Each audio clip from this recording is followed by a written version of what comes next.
This is Spartan 117. Anyone hear me? Over. Isolate that signal.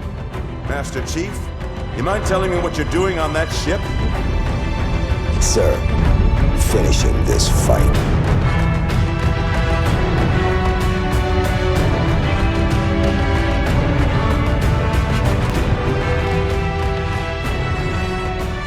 Welcome back to Finish the Fight, a Halo podcast. I'm your host, Jesse Reiners. And I'm your host, Alex Kendall. And of course, we are on another bonus episode, and this one's going to be extremely exciting because we are going to be ranking all the weaponry in Halo. To be specific, we are ranking the weapons that are available in either multiplayer or campaign that are equipables, I guess. So turrets are out, different types of weapons, so like your different variations from Halo 5 are out, and there's a couple other things that we kind of left the lenience out to be kind of on an even plane, I would say, because otherwise, your top 10 weapons are more than likely going to be some variation that you're getting in Halo 5. The Scarab gun in Halo 2. Stuff like that. So like Scarab guns left out, those are left out. But for the most part, it's going to be everything that's included in the game, including any variations like with Halo CE for PC. So also included like the flamethrower and include the fuel rod gun from that. So that's really the only difference we're going to see.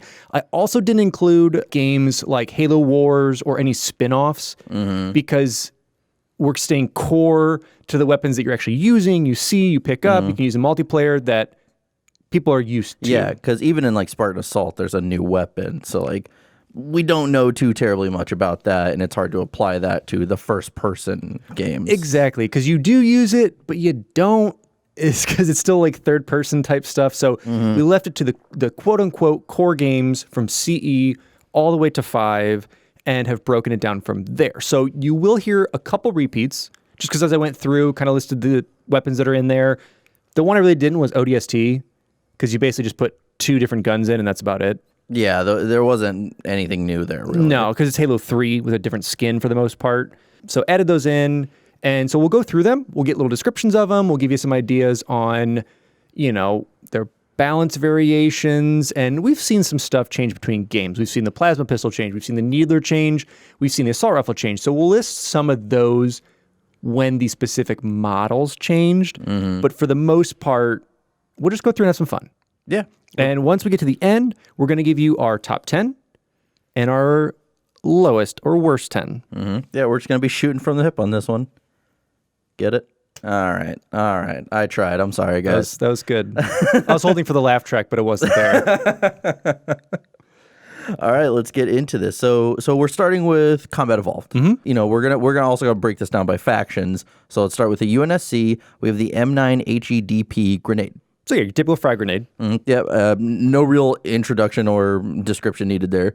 Then we have the M6D pistol, which is one of the most powerful weapons in the game, period. Yeah, so this is your classic Halo CE pistol that's way too overpowered. That's your primary sniper, and then you pick up the sniper when you don't have the pistol, is pretty much what it comes down to. Yeah, because even then we had just talked about, behind the scenes recently, why it's so powerful, because Jason Jones did one little thing with the code to kind of do this domino effect with how powerful it is. And then next we have the MA5B assault rifle, standard assault rifle. Yeah, and most of you guys, if you don't know the CE or haven't played it yet, I'm assuming most of you have, your pistol, your assault rifle is pretty much your start. The first gun you get from Keys is going to be your God mode pistol, so then you don't have to pick up any other guns the rest of the game. But no ammo. But no ammo, sorry, until you walk out the door and eventually get around the corner, because somehow you find a clip around the corner.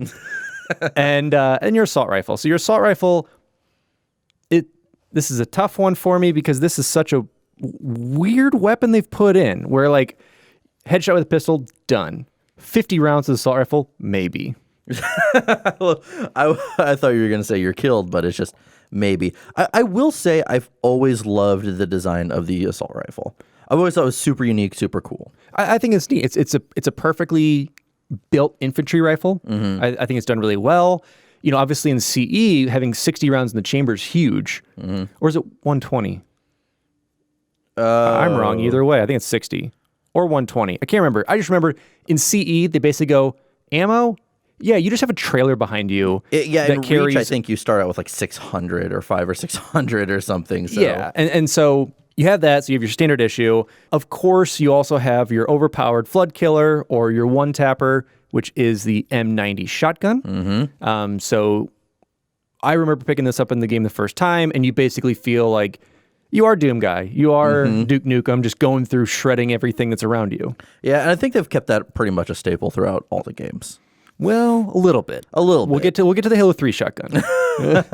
Next, then, we have the S2AM sniper rifle, which again is something, depending on the mission, it is kind of core, like the Truth and Reconciliation. You start out with that with 500 rounds, and it's kind of the main thing you're going to be using until you run out of rounds for the most part. Then I think you have a pistol in that one too, so switching back and forth, you're basically unbeatable. Yeah, and in this game, as opposed to others too, like pretty much difference between these is like your firing rate on this is so huge compared to other games where you're going to fire, pull it back, sit down. You just can fire. I love this excerpt, that I pulled from the Xbox manual that came with the game. They give some warnings on some weapons. So this one is warning. The 14.5 by 144 millimeter APFSDS round is an anti-materiel munition. It can easily overpenetrate several armored soldiers. Be sure of what is on the other side of your target before firing. That's cool. I love that. That's cool. I love that it's like a little tidbit of basically like, oh, it's penetrator rounds. So like you can get a double kill with some headshots, but also don't shoot your friend. Yeah, and even then, like it might ricochet off the rock and come right back at you. Moving on from that, we have kind of the opposite end of the spectrum. We have these nice finite bullets for precision, and now we have the M19 SSM rocket launcher, which is just blow everything up as quickly as possible. And of course, in Combat Evolved, if you do find yourself facing a flood with one of these, it will be the quickest way to rage quit the game entirely. Yeah. And this was always fun, like jumping into those multiplayer matches with your friends. First one to pick up rockets or throw it onto rockets matches. And it's pretty much a one-hit kill in a huge radius. Yeah. It hits you, you're dead, hits the ground in front of you, you're dead. But either way, 2 rockets in the chamber, you're going to be dead. Yeah. And even then, I mean, for the most part throughout the series, getting the rocket in the middle at one point was like the core to multiplayer map making, just like we need to get that rocket. Yeah, things have changed later on. What's the one power weapon you can get? Big blowy-uppy things. We also, to wrap up the UNSC weapons for Halo Combat Evolved, we have only available for PC and only available for multiplayer for it was the M7057 Defoliant Projector, or AKA the Flamethrower. Defoliant? What's that mean? Do you know? Yes, it means flamethrower. Like a defoliant, something that like burns stuff. I've never heard that phrase before. Yeah. So it was, like we said, way too powerful for the Xbox to handle. Because I remember that we talked about like it would just shred frames and just burn everything around literally. So it was only available for PC, but now you can kind of play with it at your leisure. But now let's do away with all the boring UNSC stuff. Let's move on to the kind of cool, depending on what weapon we're talking about, Covenant side. So let's start out with, I think, one of the more classic weapons that we've seen in just about every game. I think every Halo game, yeah, which is the plasma rifle. So it's an automatic energy weapon that, like, I love the concept that it goes by percentage, and if you fire it for too long, it overheats and has to cool down. Yeah, it's basically the Covenant assault rifle. At this point, you all know it. It's kind of the elite's main go-to weapon that we're seeing. So you get some warts coming in, got some plasma rifles, and it's like you said, it's really cool. It's a neat concept. It's been done before, but done really well here in the overheating aspect of plasma and kind of keeping your rate of fire up and down at the same time. And there's variables, like you can fire it. I think the variation I've looked up with it is like 480 to 600 rounds, very similar to your assault rifle. Just you got to work within that range of it. I've never actually thought about how many rounds are in the percentage-based Covenant weapons. Huh, interesting. Yeah, because if you keep it spun up, fires more rounds for less percentage. But if you let it slow down, it's actually firing the same percentage for less rounds. There you go. But yeah, and then afterwards, we have the go-to sidearm, the plasma pistol. So just single shot plasma rounds, or you can hold it, let it charge, and then it'll shoot out a blast, which... Was it in Combat Evolved where they're taking out shields by then, or did they add that later on? Has it always taken out shields? Okay. I just want to make sure, because other than our recent playthrough, I haven't played Combat Evolved in a minute. So, but yeah, it takes out the shield. So I mean, later on, it's used to definitely just take out a leech shield and then switch over to an automatic and take him out really quickly. No, it's actually one of the best weapons in the game, but we can argue that later. I wasn't saying it was bad. What's the best weapon in the game? But I want to throw this in here right now. Anytime you load it or you overcharge it and it hits a wall and you hear that sizzling, I just found this out recently. That's Marty O'Donnell actually making that noise. That's where it came from. He made like the noise in the studio and they used it. Wow. Fun fact. I just had to throw it in there. I had to throw it in there. You know what? If you guys want it for a video game, it's tough. Only Marty can do it.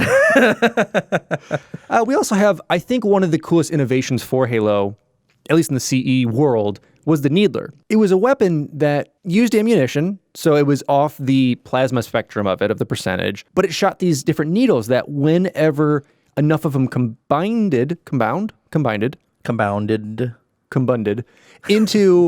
a friend, an enemy, vehicle, whatever, it would explode. So it would cause a detonation. So it was just such a neat weapon that really changed from just being like this, okay, humans shoot bullets, aliens shoot plasma type deal. And it started to change how you looked at it. Yeah, and then it's like, oh, they also shoot pink crystals that will explode in your face. Yeah, and I thought that was such a unique thing because you can easily take down an elite or Spartan with it. And they follow you. They're tracer rounds too. So it was like, it's just this weird thing. It's like there's so much like theoretical technology just in that gun alone. What I really enjoy about it too is there's still so little known about like origins with it. Like there's little tidbits given about, oh, it's this person who designed this. But I love that, within the booklet, they basically talk about very little is known about this weapon. No one has any idea how they got it. Also, it traces you, and we have no idea why. Yeah, and even in Halsey's journal, they take it apart, and she's like, I don't know what this is.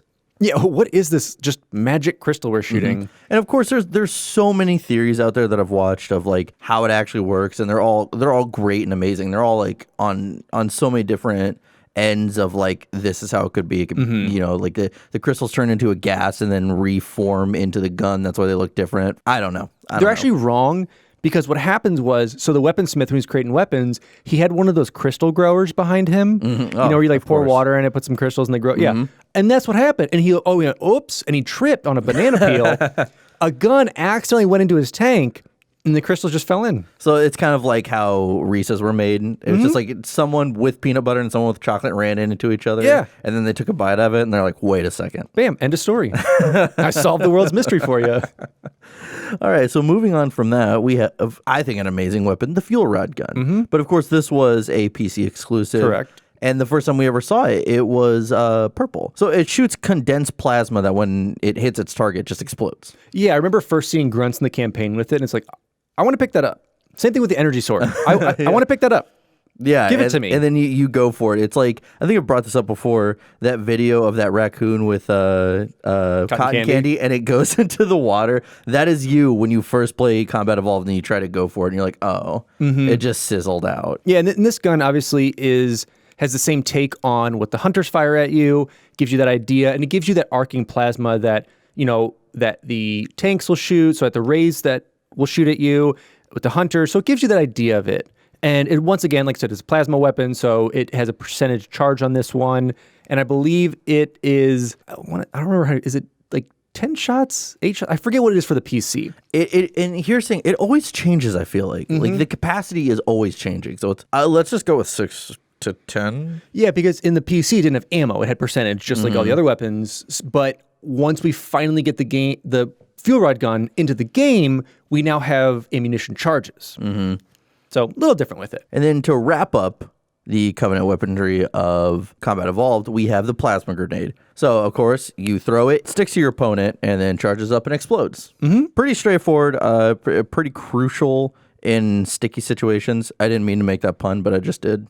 So thank you, folks. Thank you. I'll be here all week. Yeah, anyway, it's such a cool weapon. I mean, I remember first jumping in and be like, oh, they stick to people.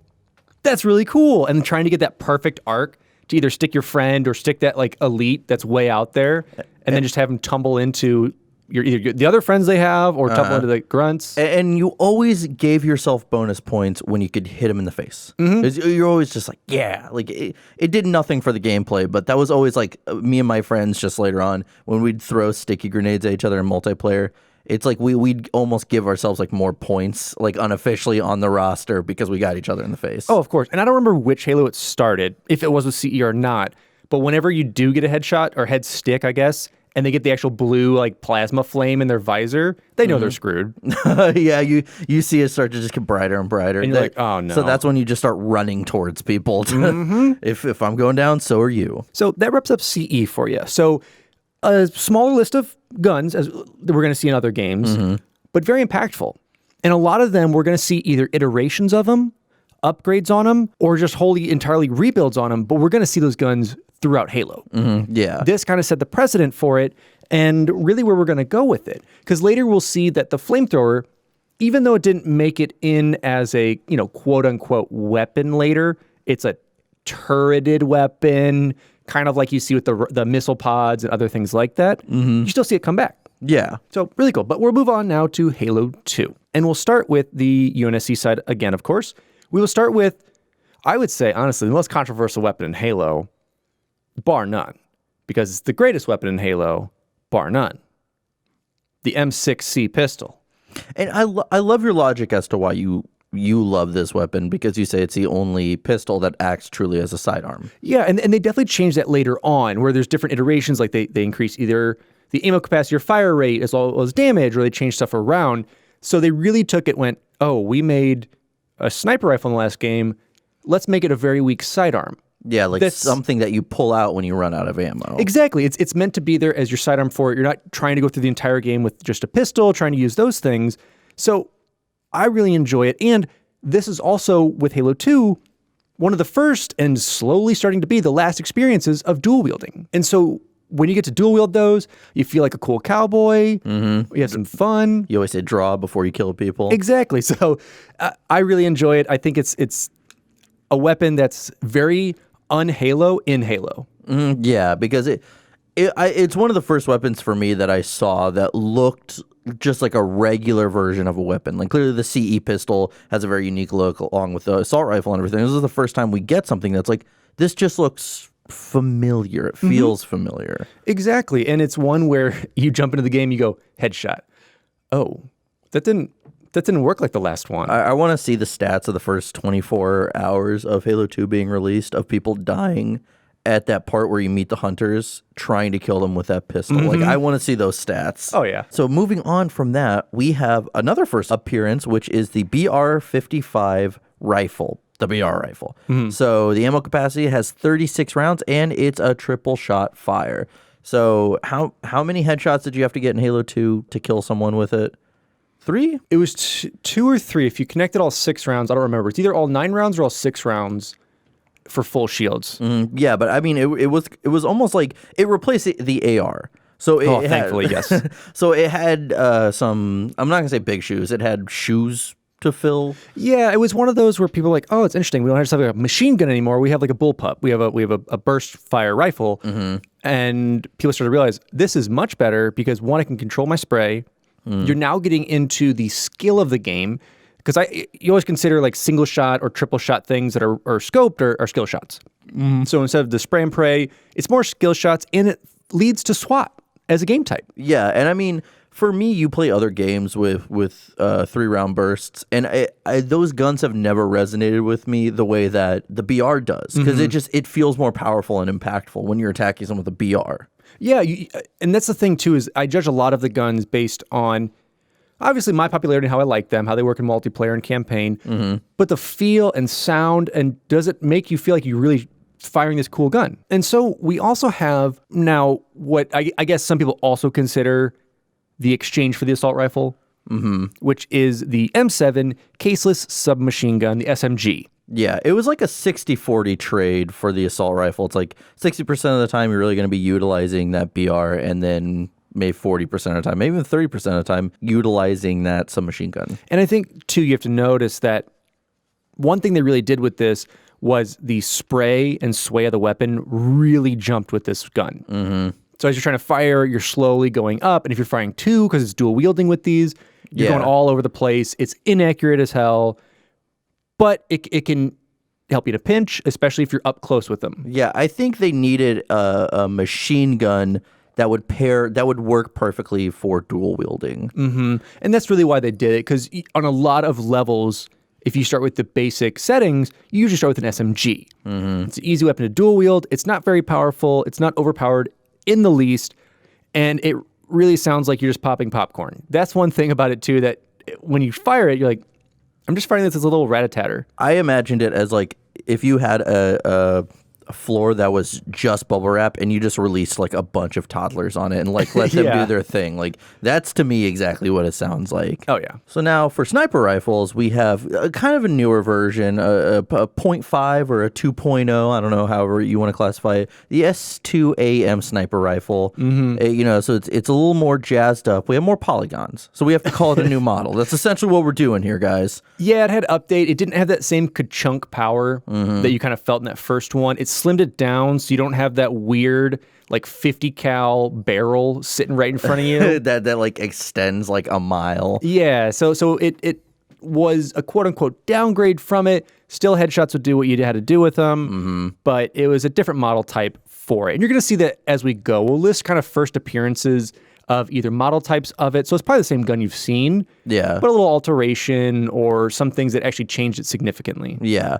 But and then, you know, as well, same thing, the M19 SSM rocket launcher kind of had some cosmetic changes, but, you know, this is the first time that it could lock onto vehicles, correct? This is the first time we're seeing that. And I know that's because especially when now that you can actually fly and have so many other vehicles that are going around and you're getting these multiplayer maps and you're trying to like really jazz it up, it definitely makes it so much easier to start tracking. Yeah, and even I could see them looking at anecdotal feedback of Assault on the Control Room and having a rocket launcher with all those Banshees around and just like missing them all the time. Maybe I'm a horrible player, but that was my experience a lot. So hey, we all suck. But yeah, so a situation like that where again they're adding something like that you don't think about it, but is so crucial and changes the way that you can play the campaign or the multiplayer. Well, it really was because the grand scale of the campaign jumped up. You had so many more vehicles you were fighting at the same time. It wasn't just like two on screen.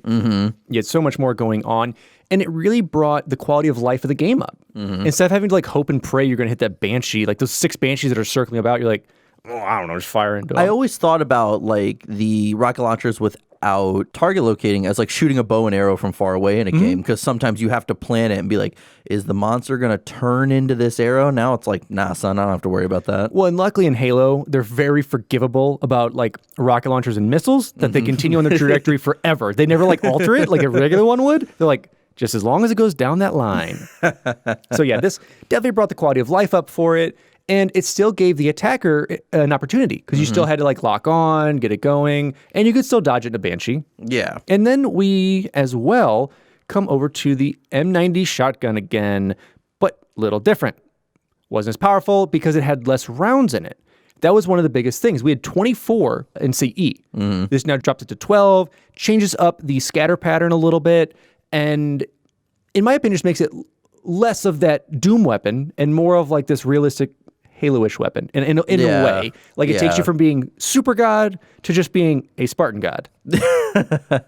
Fair enough. And then we have the M9 HEDP fragment grenade. So the radius is increased a little bit by 15 to 30 feet, which you never really think about that in Halo, but hey, now you have something to think about. So of course they just upgraded it a little bit, made it just a little more powerful, but like the last game, you can still bounce it. So in case you have someone hiding behind a hill and you would get creative and pretend like you're playing a game of pool, just throw it and hope that it goes and hits the opponent. That wraps up our UNSC boys again. Now we're over to Covenant. And of course, start with the plasma pistol. This has now changed up a bit. You can dual wield just like you could before, and it's changed up the aspects of it. So with CE2, you did see some aspect changes. Like I said, in CE, the plasma pistol was pretty overpowered at times. Not as overpowered as your Magnum is, but in any case, you can bring down Elite with just a couple shots. So they've changed that because obviously they've taken down these power levels a little bit for the dual wielding weapons. So you're not going really good gun, also really good gun type thing. Really good gun times 2. Yeah, so it's brought those power levels down, but still using that same amount of juice. And I believe Halo 2 started it. I might be wrong. Just yell at me if I'm wrong all the time. That Halo 2 started the drain juice. Or was that 3? Wait, drain juice. When you hold the pistol in, the energy starts to go down continuously. Oh, I believe that was too. Because I know in CE you could hold it indefinitely without any repercussion. I'm of it. 95% sure. How about this? I'm going to pause this. We're going to go back to our apartments, pop the game in, play it for like an hour, come back here and start recording again. Yep. So we'll be right back, guys. Yep, you were right. Yep, I was right. We did it, guys. We went through and found it. All right, so now we have the plasma rifle. So again, we could dual wield. So the power was kind of brought down a little bit, but still get about anywhere from 420 to 600 rounds, depending on if you're strategic with that rifle, which no one's strategic with it. It's a rifle. Like you just fire at a bunch of enemies, hope to take down their shields, switch over with your SMG, and just take them out. Yeah, and that's really what Halo 2 allowed a lot of, was doing those combos. Many people think that pistol is underpowered, but if you're using a plasma pistol to take a shield down, or a plasma rifle, and you take a couple shots to the head with that pistol, it's a really good combo. Yeah. So this is much more of a combo game, and less of like having single overpowered weapons for everything. Yeah. Now this is surprising to me, is that I didn't realize we have the Brute Plasma Rifle, first appearance. It acts the same for the most part, still battery or percentage-based ammo overheats, but it only fires about 360 to 540 rounds, which I didn't realize. I thought it was the exact same, but it's red instead of purple. Yeah, so I looked up just a tiny bit of lore, because, we're a huge lore podcast. It had to do with basically Jiralhanae got a hold of it through this merchant, and they were able to like manipulate it. That's why it kind of overcharges too much. I didn't realize that either. And stuff with that. And, trying to go on that brutish aspect of like kill, kill, kill. Like there's no grace in it. Well, also, they don't get the stuff that's new and working. They get the hand-me-downs, essentially. Exactly. And that's why you see a lot of their weapons are weird, modified kind of human weapons, but not really.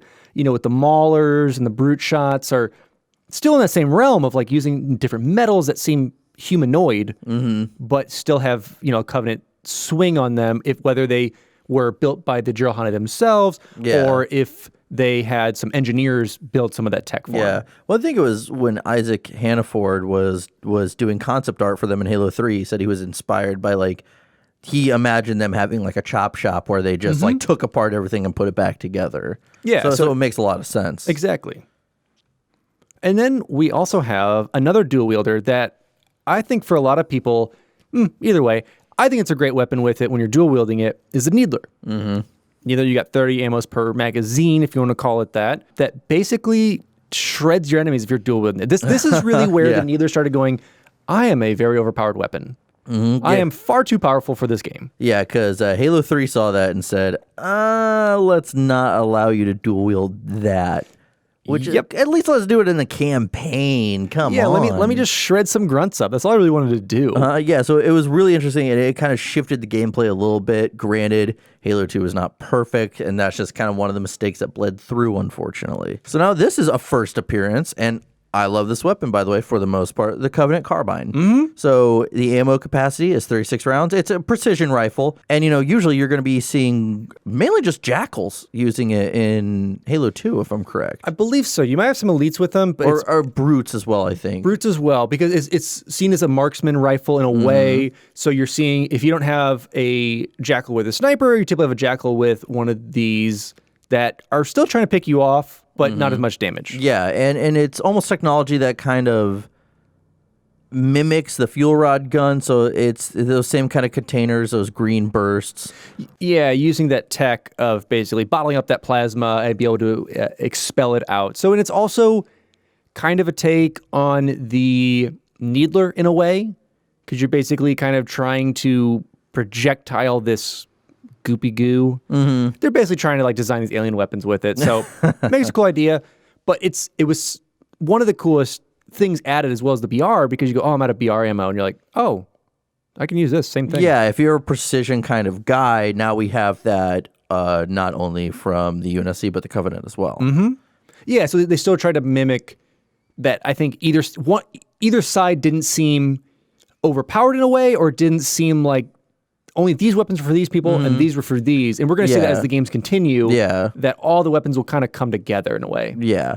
So now we have something that is the bane of existence for many players who tried to beat Halo 2 on Legendary. But we have the particle beam rifle, so the Covenant equivalent to the sniper rifle. This one is unique in the way that, of course, like the plasma rifle, it has percentage-based ammo, but it also has to cool down. So if you try to fire 2 shots really quickly, you only get 2 shots before it needs to cool down. So pace yourself. Yeah, but it does allow you to never have to reload. So if you maintain what you're firing at, you can kind of keep a rate of fire that will maintain it so you don't have to ever reload or overheat.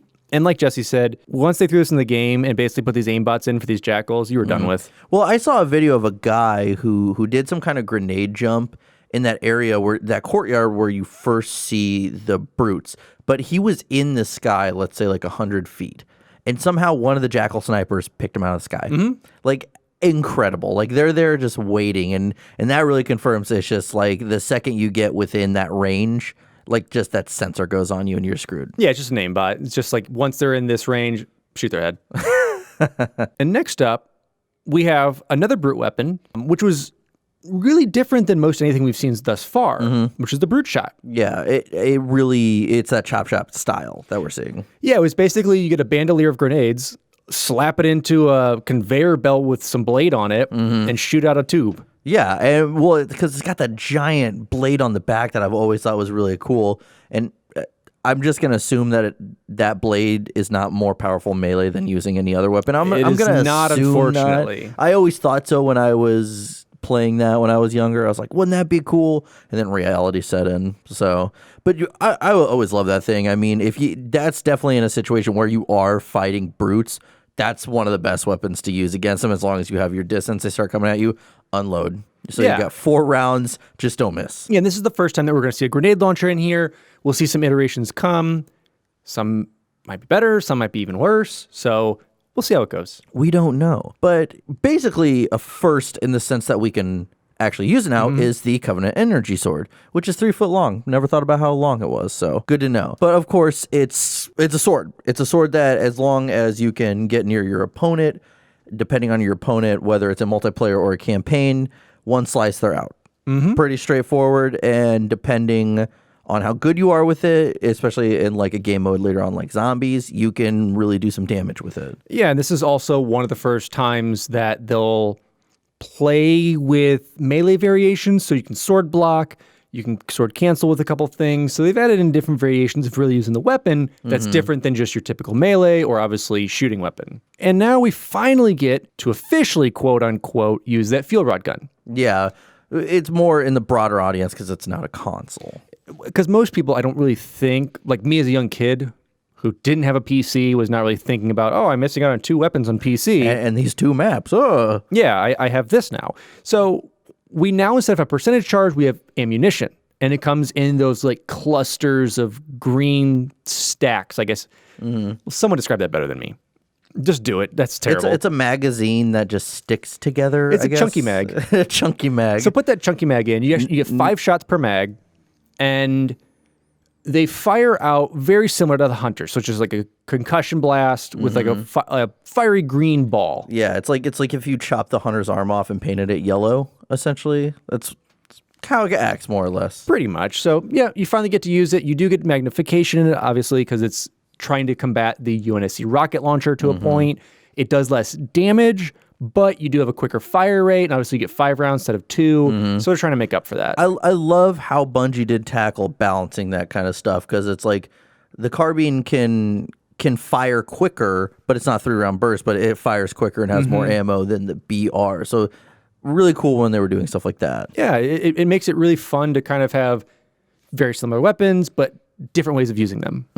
And to wrap up the Covenant weaponry, we have the plasma grenade. We already know it. This time we know that the radius is 30 feet, and we still really don't know how it sticks to things. But yeah, they did do a visual update, so you don't have as much crazy flare going on with it. They definitely toned it down so you can still see it spherical on things. But still maintains the same aspect that you're seeing in the original. It also doesn't take as long to explode whenever it sticks on something. Because remember in CE, it's like... It's a 4-second fuse, I believe, and they've shrunk it to a 3-second fuse. Yeah, I remember going back and playing CE for the first time. I was like, holy crap, this is This is a minute. And to wrap up Halo 2, we now get introduced to the Sentinel Beam. And so obviously it fires a continuous beam that has also a percentage charge to it. And you get two variations. You get your yellow beam, which you're seeing all over the place. Then eventually you get a blue variant, which is from the Sentinel Majors. That does a little bit more damage with it. I always assume they just did the same thing. They're just like, give them different colors. I need to just assume if it's a different color, it's a different damage output. Pretty much. But yeah, so now that we have wrapped up all of Halo 2, let's move on to Halo 3, which is a game that we did also see some drastic changes to some weapons and how they fire and their output and whatnot. So let's start with the M6G pistol, which classic throwback, it looks just like the Combat Evolved pistol, still not as powerful or as the CE pistol, but it's more powerful than the Halo 2 pistol. Yeah, they kind of met the middle ground and kind of made the CE pistol what it should have been, I guess you would say. Yeah. So it's still a variable weapon you can use, and they've made some improvements to it. And obviously you still have your 12 rounds and all that other aspect to it. So it's still a good gun. Yeah. And we also see the return a little bit of the M7 caseless submachine gun, the SMG. So those 60 rounds, I believe they tweaked the damage up slightly. You're still not getting the same amount you're getting with Halo 2, which really just kind of touched people a little bit, like poked them. Yeah. But have tweaked it up a little. I feel like you never see it in the campaign. I could think of two places where it comes up. Like, it almost never comes up because I think they were really wanting the AR to be like, we got this. Yeah, because now we got the AR back. And I think they really reserved the submachine gun more for the Marines. And you can pretty much pick it off of bodies, a couple areas. But for the most part, they're like, you guys asked for it a lot. Here's the AR back, but very different. Well, yeah, I mean, as we had just said, the MA5C ICWS, write that down, assault rifle, which now just standard 32 rounds. And I feel like it's not as powerful as the CE pistol or the CE assault rifle. You're very right about that. And, I believe so as well. Obviously, you're getting half of the magazine that's in there. So you go from 60 rounds to 32 at this point, but it makes it a little bit less, for lack of a better word, cartoony. It sounded cartoony. This gun was just kind of silly overall. Yeah, and it definitely toned down the Doom style of Halo CE and has made it more into this kind of real life aspect of it. Be more strategic with it. We're also seeing a little change with it, but we've got back the battle rifle, the BR-55 HBSR. So little shift with it, little change towards 3, but you still have that 3-round burst going. It's still an essential weapon for the most part. Yeah. And you see everybody still using it. I feel like it's way better to use in multiplayer than it is in the campaign, unless you're just picking off grunts, because it's still... It was something about Halo 3's UNSC weapons that just felt plastic to me. And it felt like they toned most of them down. They were still trying to figure out their balancing act, because with 2, they went, no.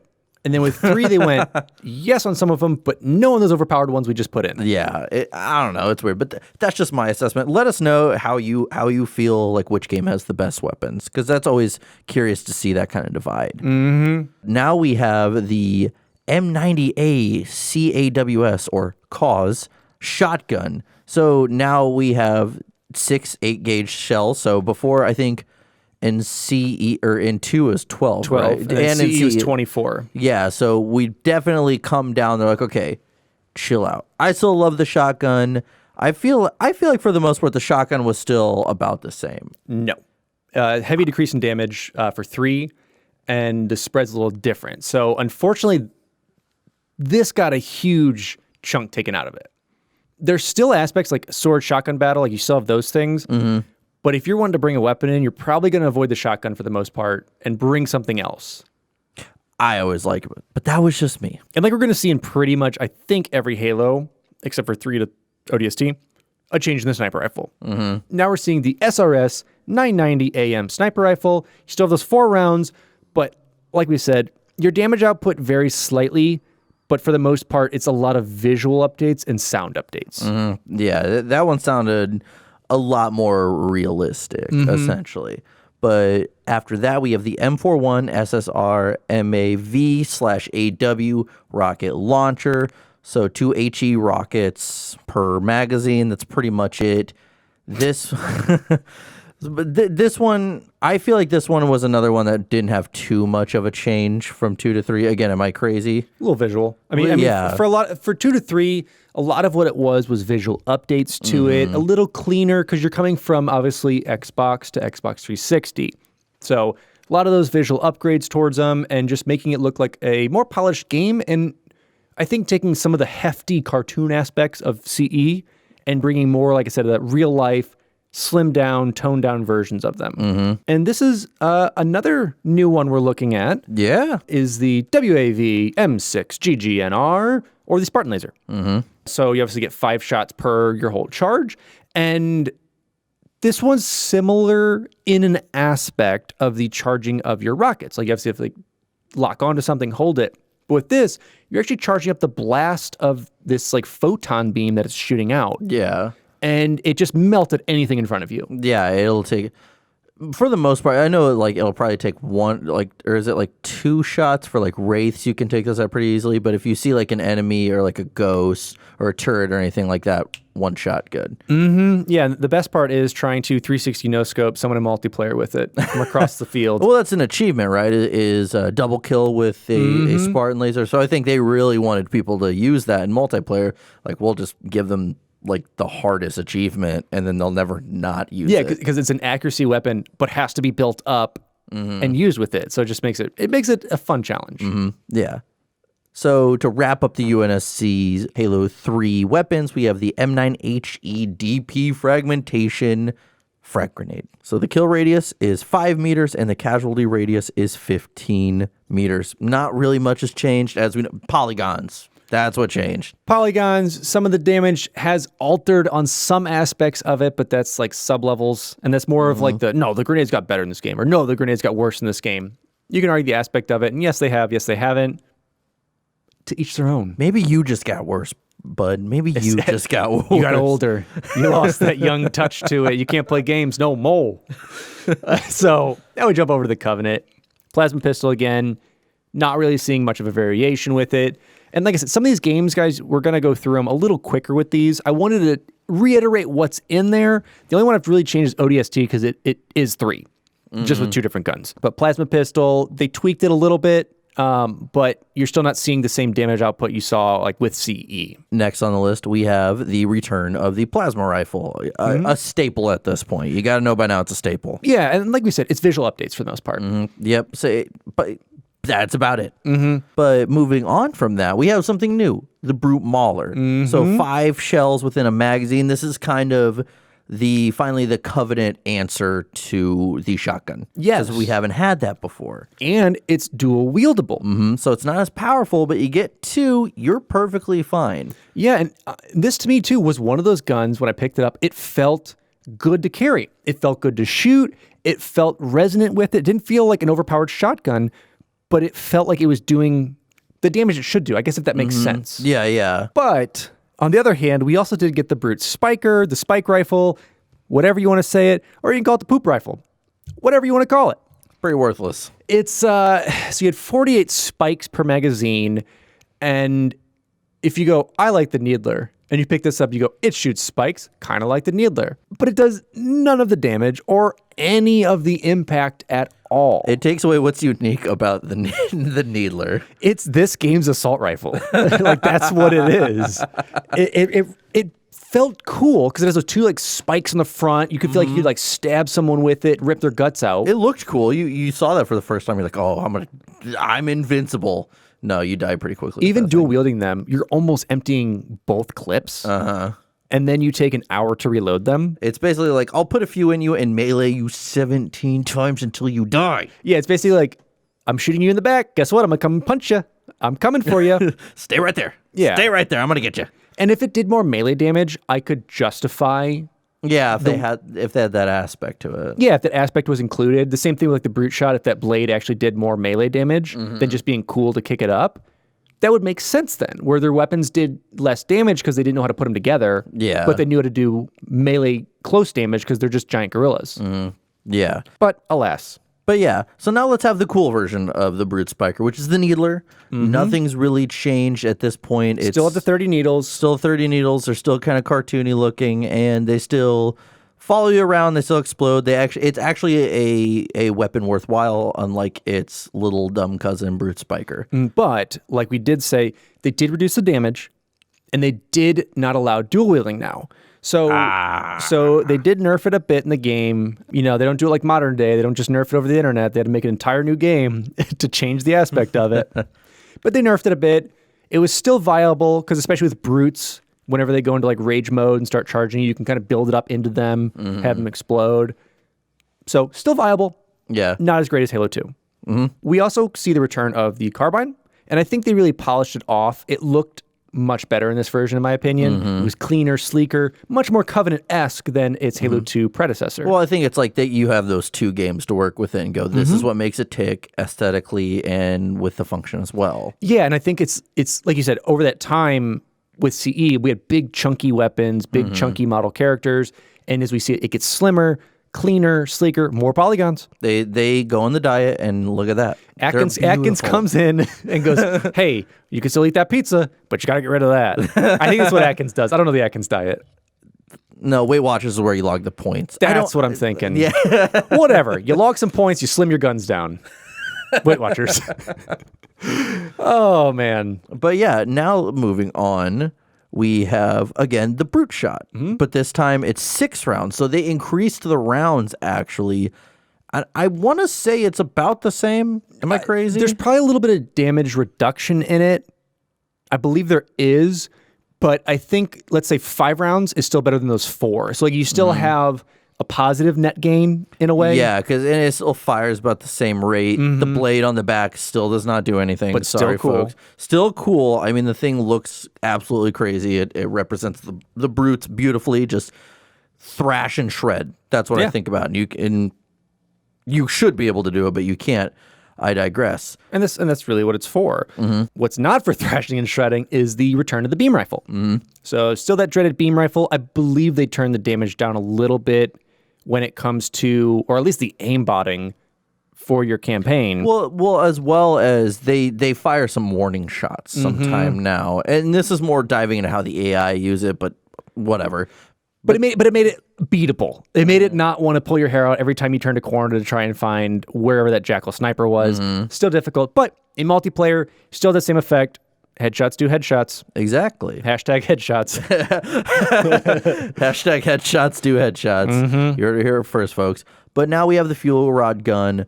Once again, really nothing different. No, they might have changed the ammo capacity, but honestly, I used it so infrequently. It was one of those things where, like, if I found it, I go, okay, cool. Bam, bam, bam, bam. Oh, there's no more ammo. All right, let me pick up because you always find them with 3 rounds in them. Yeah, and it's always a place where you know you're going to use it. There's like, oh, there's 18 grunts punched up? Yeah. Okay.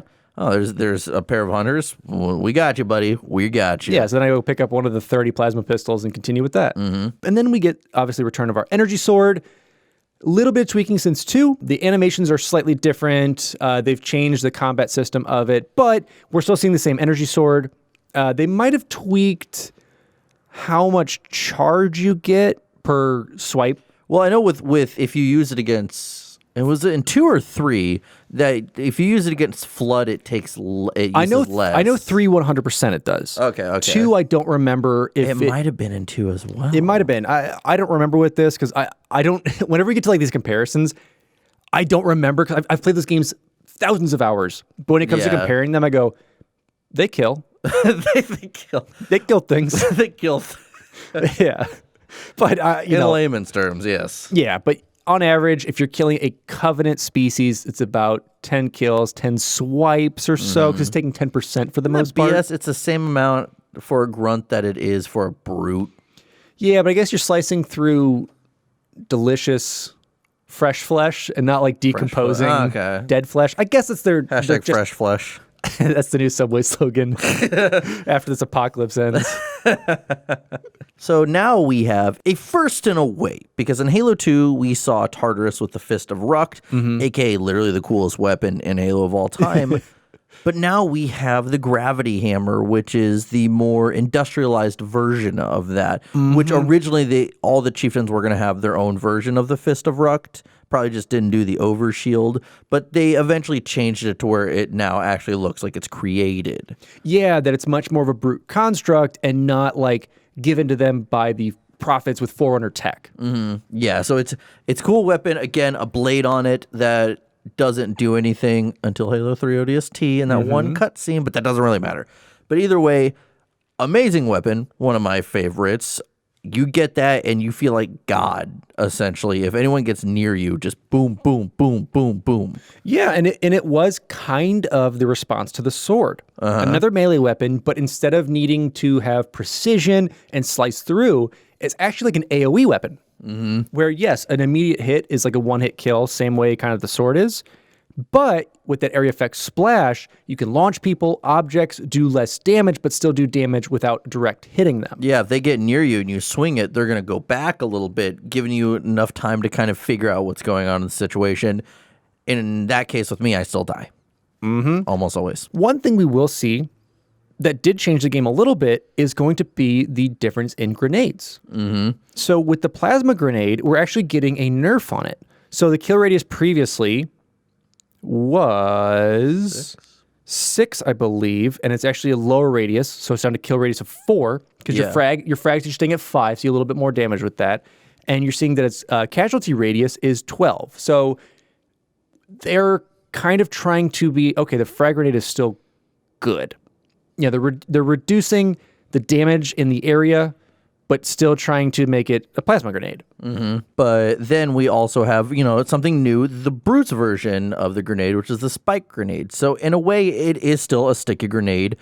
The lore behind that, it's just these giant barbs that will stick into you the second you get hit with it. So we have a kill radius of 3 meters and a casualty radius of 11 meters. And now we have a blip in the history of Halo, which is the Type 3 anti-personnel, the incendiary grenade or the flame grenade, whatever you want to call it.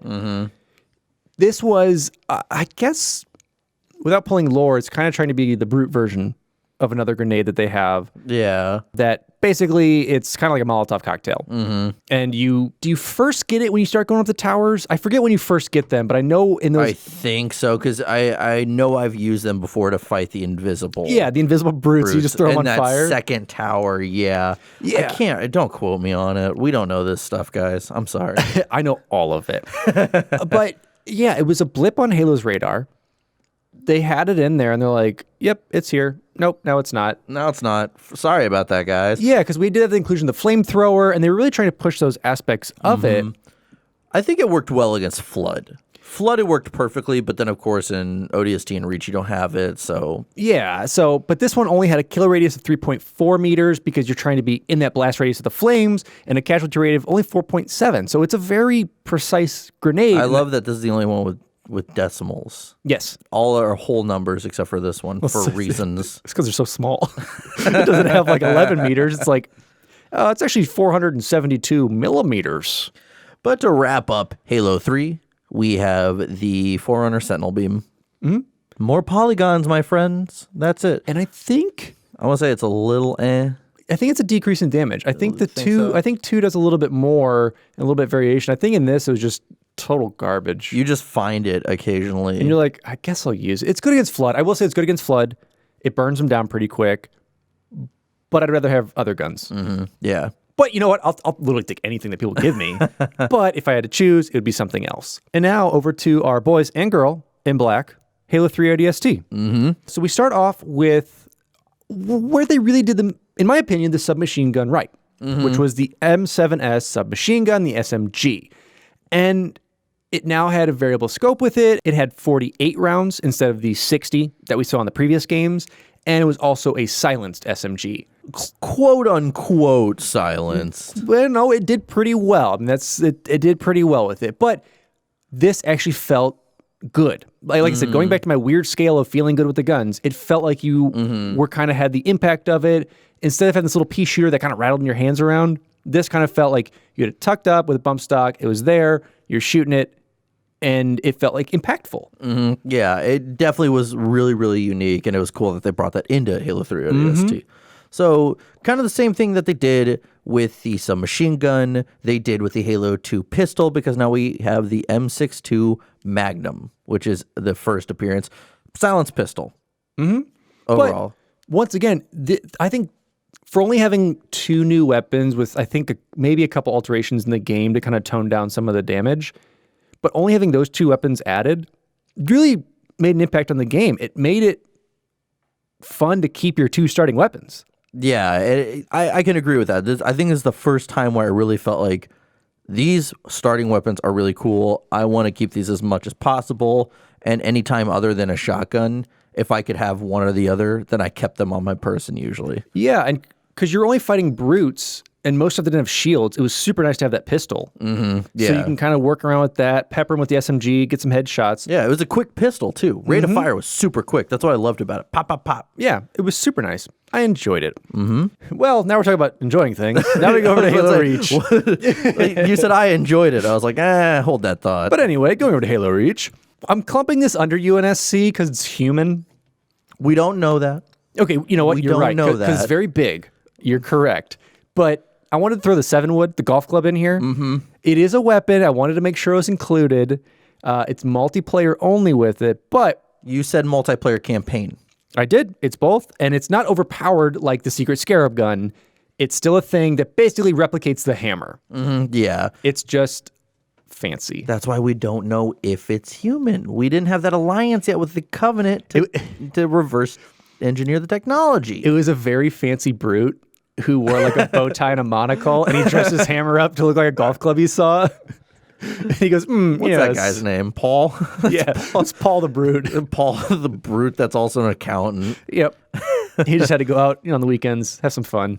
But let's talk about something really unique within Halo, which is the H-165 target locator. Mm-hmm. So, of course, you have essentially what is the Hammer of Dawn that comes down in 2 or 3 shots. So if you see... It's 3, because I think whenever you're trying to kill those wraiths when you first find it, the first one comes down, does no damage. The second one usually misses. You pray that third one hits. Yeah, and half the time it's usually killing the Marines that are trying to hide from you because you hit the wraith and then it charges you because for some reason the AI knows. So you usually just like, oh crap, oh crap, oh crap, oh crap, and like running away from it. It's beautiful. Mm-hmm.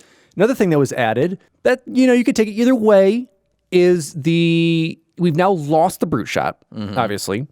But we now have the M319 grenade launcher. I think it's pretty good for the EMP blast. Totally agree with that. I think as a grenade launcher, it's You there. have to be so precise with it. Like, I can't think of a time that I've gotten a kill on someone and they've had full shields. Well, yeah, it's like if you like Terminator armed your throwing of the grenade. It's like, all right, I know my arc of my frag. I'll just use the grenade launcher. Oh, it's off the map. Oh, not the same arc I need. Like, you just have to be pointing like right at them, essentially. Or like trying to skip it into them. Yeah, because was there an option you could hold it down? Or was that just when you were in the Falcon, when you had the grenade launcher? You could only hold it down with that because the hold down for this was the EMP blast. Oh, okay. Because you would release the grenade and then you'd let go of the trigger for the EMP. Okay. We know what we're talking about, guys. We know what we're talking about. But let's talk about a different take on the BR. The M39-2 DMR, Designated Marksman Rifle. The Deemer. The Deemer. So, it's one-shot round now. But overall, I think... Personally, I always liked this more than the BR. And I'm not saying it's better. That's just my personal preference. Because as much as I like the BR and the 3-round shots, it's just, for me, I feel more precise with it. I can understand that. And I think you feel that in really every other shooter, I go the same way. I either go full auto or a semi-auto style or kind of these single-round bursts that I can have. The 3-round burst, like you said, always kind of felt like I want more or I want less. I'm like right in this weird middle. Yeah, it's like, and you feel weird if you were to get either or, essentially. And now we're looking at a little change with the rocket launcher. We're at the M41 rocket launcher. Still locked on, still had your 2 rounds with it, but visual differences. Well, at the end of Sword Base, they made it clear you have to lock on to all those Banshees and those Phantoms. So I think that was clever when they're like, hey, actually use this. Because I think in 3 and even 2, you almost didn't realize it half the time. There was no opportunity to do it in the campaign. You did have Banshees and stuff like that, and you could fight the Savo Highway. the AA Wraiths and things like that. So that there were options, but this kind of like really started the direction of telling the player, use this target lock to really use these. Hey, dummy, do that. So let's talk about the best version of the shotgun, the M45 shotgun. So same amount of ammo capacity. it's more powerful than the Halo 3 one. Halo 3 ODST one. Significantly. For sure, yeah. And I think it works just way better. And lore-wise, it's actually the cousin of the Halo CE shotgun. Oh. So if you look at the make and model of them, they're almost identical, save a couple different aspects of basically their manufacturer. Yeah. I still prefer the blunderbuss. Hey, me too. Now we're back onto the M6 Spartan Laser. I think visual upgrade difference, but I think for the most part, you're still chargy, blasty, blasty. 5 rounds. 5 rounds in it. You're still firing on things. You know, whenever you wreck with Cat and find one, you're good to go. Yeah. Moving on, we have the M6G Magnum. And this one was an improvement from Halo 3 for sure. More powerful, faster rate of fire. I really think it was that balance. Well, and I think too, lore-wise with this, it had to be kind of comparable to the gun that John had.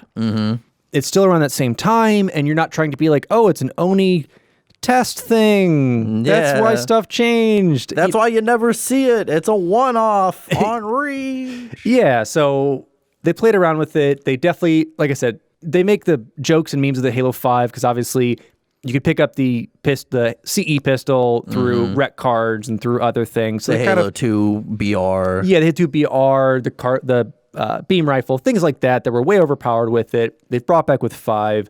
So once again, we're trying to stay out of that meme train with these by making them powerful. But once again, a pistol's a sidearm. Yeah. You're not duking it out with some rifles by just sprinting around with your handgun. And we have the M9 frag grenade, pretty much the same as what we had with CE. They try to tailor it to kind of have that same blast radius with it, same impact.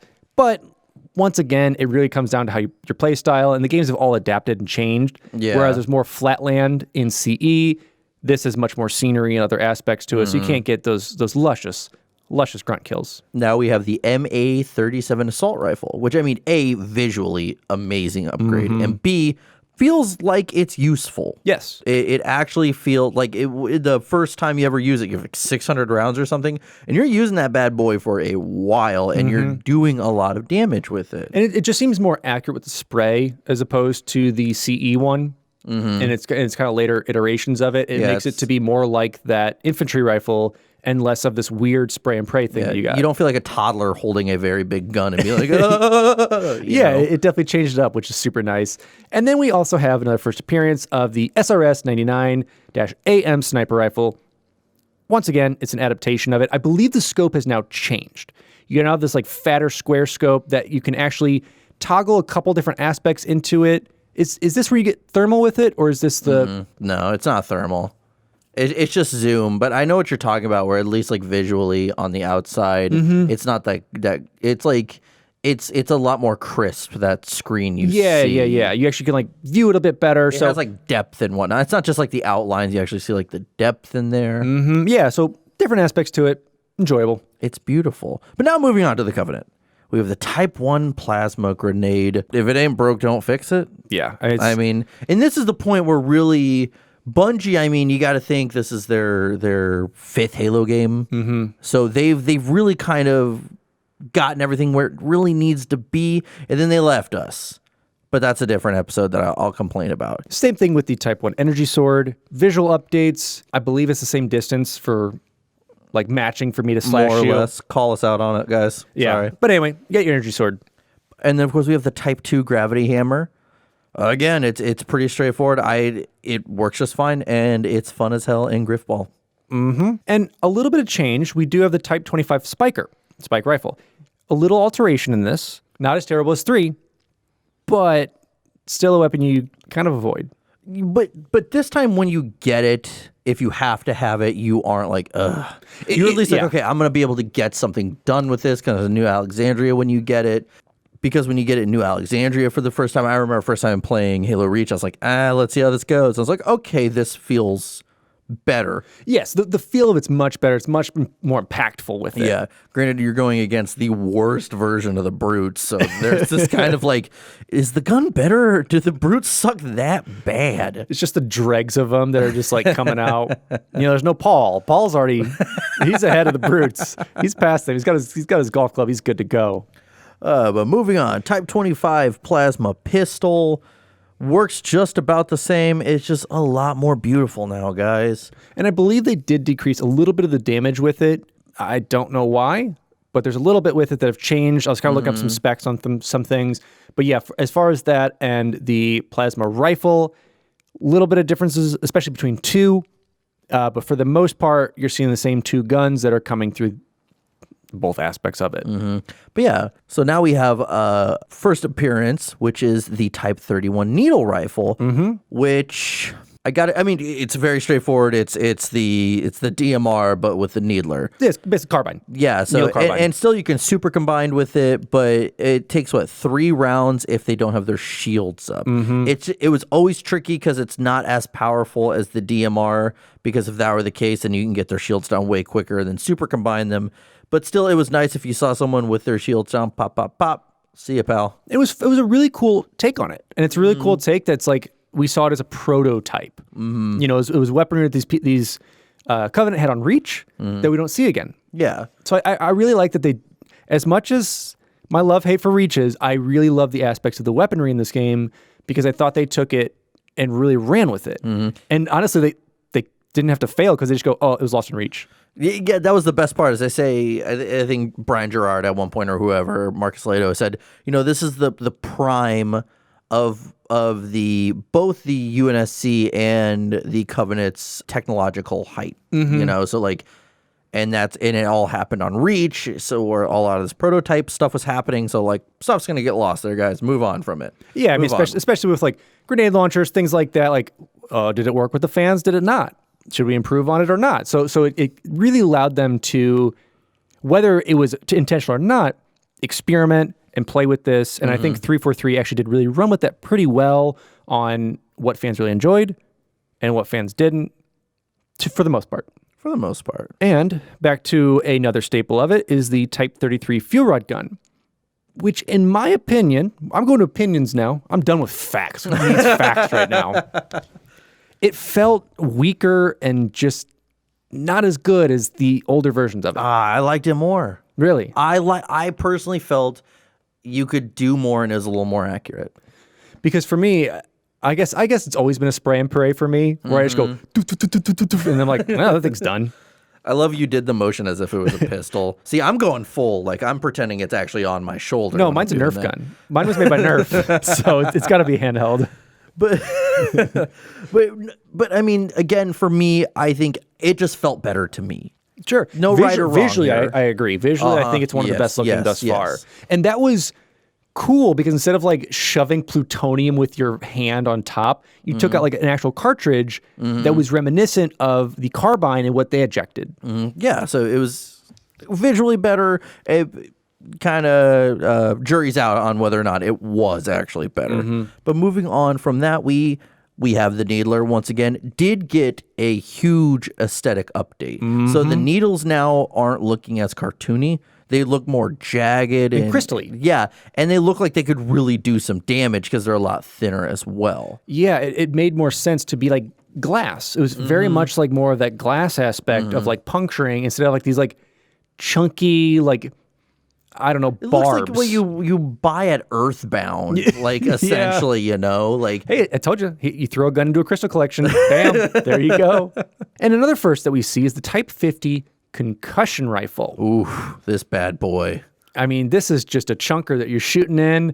You're firing like these just blasts at your enemies, just destroying them. Very similar to like the brute shot. I think this was like a replacement for the brute shot. For whatever reason, they cut it. Well, it's prototype. But yeah, I mean, this one as well. I mean, if an enemy had it, you were in trouble. And if you got it and you just laid on the controller as much as humanly possible, you could probably take someone out. It's definitely my go-to in Halo 5 whenever we're doing Husky Raid and whatnot. I get that. I'm like, maybe I'll live. Maybe I'll live, just fire into the crowd. I never live. But yeah, so we have also the plasma repeater. I'm always so torn on this because I think it was them trying to improve the plasma rifle. More or less the same thing. It cools down. It's percentage based and it cools down whenever you fire it too much too quickly. again, I'm very torn on whether or not I even like this weapon. Well, I don't know if it's a justification of saying, okay, the plasma rifle is a weird one-hander but it does a lot of damage. Let's make it a two-handed weapon, but make it different. It's very weird. Clearly higher damage output and whatnot, but it will overheat quicker. I don't know. I mean, and there's not a lot of opportunities to really utilize it in the campaign anyways. And it was just, like, I did like the idea of beefing up the plasma rifle because that one was always like a little dinky. So, but, you know, it was experimental and they were leaving anyways. Bundy's like, whatever. Why not? And then you have the Type 52 focus rifle, which was kind of their take on the quote-unquote experimental beam rifle. You know, it was not as powerful, but still was, I guess, the best they could do for marksmen. Yeah, it's just one continuous beam that comes out. It's the most annoying weapon to get with because it's also just loud and screeches in your ear. Yeah, and I'm like, okay, so this is like your take on it, but it's like oddly a sentinel beam, but it's not. But it's super powerful. Yeah. Like, oh well. Oh, we're past that. We're past that. So to wrap up the basically all of Halo Reach section, we have the Type 52 plasma launcher, which is a first appearance. This one, I mean, I feel like the stick it launches 4 or 5 stickies, and you have to charge them up. So it is 4. So you can charge 4, but the unique thing about it is that if you only want to fire one, you see like the little one load up on the screen, and then you can fire one. If you want to charge all 4, you have to wait for all 4 to load, and same with 2 or 3. But the stickies they shoot out are a little less powerful than a sticky grenade itself. Yeah, and I don't know the lore behind that, but I know, obviously, because if you're shooting 4 grenades, it's the most overpowered weapon in the world. Yeah. 4 stickies. Like, yeah, but I think one still will kill you, but I think that was in the sense of like the radius itself and how much is it going to take out like a Wraith or something like that, or a Hunter. Moving on, though, we are on to Halo 4. So we're getting closer to the end for you guys. We're going to wrap this up. We're going to give you some FTF-approved, #official tidbits coming along with these. But let's get over to Halo 4. So we're going to start with the UNSC weapons as usual. And we're going to start with the first appearance of the ARC 920, or the railgun, which became a very powerful weapon, very similar to the Spartan laser in a way. It's a budget Spartan laser. I think it takes less charge time and it's a little more like quicker to use. Yeah, and I think it's much more, in my opinion, anti-infantry, whereas the Spartan laser is much more anti-vehicle, anti-groups. This is more kind of you can handle one-on-one, especially having that lower charge time. And you basically just eject your charge shot, put a new one in, and you're good to go. It's kind of, I guess it is like the modern day like blunderbuss. Essentially. But now we have the first appearance of a new model for the battle rifle, the BRH5HB. So, and this one started, I think, Halo 4 initially had a 4-round burst. Am I high? Am I crazy? I'm not high, but maybe I'm crazy. And they might have patched that. We'll have to. Halo 4 is coming out soon, so we will be able to talk about that because we're wrapping up notes for that now. But regardless of that, this one felt weird. It sounded like you were flapping like a phone book. It's like it felt much less of a power weapon. No, it wasn't. I don't know. And aesthetically, it's absolutely different, but that's something we'll dive into, as I said, with our Halo 4 episode, because the aesthetic for everything is different. Other than like the AR stays the same for the most part, but so the we had that weapon, which to me was something I avoided like the plague. I didn't like it in Halo 4 whatsoever. No, I really didn't either. I switched among them, and not to knock Halo 4, I'm just not a fan of most of the weaponry in it. It sounds like we're not trying to say that we're not fans of it, but I mean, if you want to call this like 343 CE, and they're kind of trying to create their own way to it. They were. Then they have ironed some of it out means. in 5. 100% they've ironed it out in 5. Yes. So that's why this to me was very CE. And weaponry, not new to me, but more like, oh, okay, it's there. And then we do see that with the H295 Forward Observer Module. Another target designator type deal. Works around the same point of view. Kind of still, I guess, treading in that Gears of War-esque. With the Hammer of Dawn coming down, Who knows? But then we have the M363 sticky detonator. So which I do like. So I will say there are weapons I do. I never liked this. I never found a use for it, really. I like it much more multiplayer, where you can play like goofy sticky matches. That's probably about it. Or you stick it to someone and you wait for them to like return to base. Hey guys, how's it going? Boom. Yeah. That was pretty much it for that. Yeah. And then we also have the updated M395 DMR, because obviously we can't just take it straight from Reach. It's got to have this update, because apparently from Reach until now, no one really knew about it. But now we have the update to it, and I still like it. I liked the DMR in this one. I think they for the most part kept it pretty well balanced from Reach. And I would say spread across, I kind of feel that maybe a little bit decreased when we get to Halo 5, just because we have so much other weaponry that is sometimes a better choice than the DMR, but it's still a quality weapon to have. Yeah, but no real change here. M41 rocket launcher does its thing, does it well. Moving on. It shoots and kaboots. We're to the M45D shotgun. So takes on a more realistic aspect of it, increase the ammo from that 6. It looks like a turd, though. Yeah. I hate the way that thing looks. It's not something I really use too much into it. Like I said, the first shotguns were way overpowered, so I used them all the time. These are much more situational, and if you're playing Legendary, you're typically avoiding it, and you're going with longer range weapons and not getting that close to things. Yeah, keeping your distance, because the AI and 4 were kind of really laggy with distance, so that's where your game was. Well, especially because now you have teleporters. Yeah, that too, yeah. Yeah. That close range does not work. So moving on from that, we have the M6 Grindle / Galileos is Galilean? Galalian? Yeah. Galalian non-rifle or non-linear rifle Spartan laser. What's with the names, folks? What's with that? I forgot the Spartan laser was in Halo 4. I completely forgot about that. I mean, I guess at the end of the day, use what you got coming over from Reach. So for the most part, there was nothing really changed with this. No, and you had it, and like you could use it against a knight, and like it did damage. But this was also the first game where the knights really made your weapons not feel like anything. Yeah, the knights were just like, and then killed you. Yeah, so I guess that to me was a frustrating aspect with it, and it kind of soured a bit of this.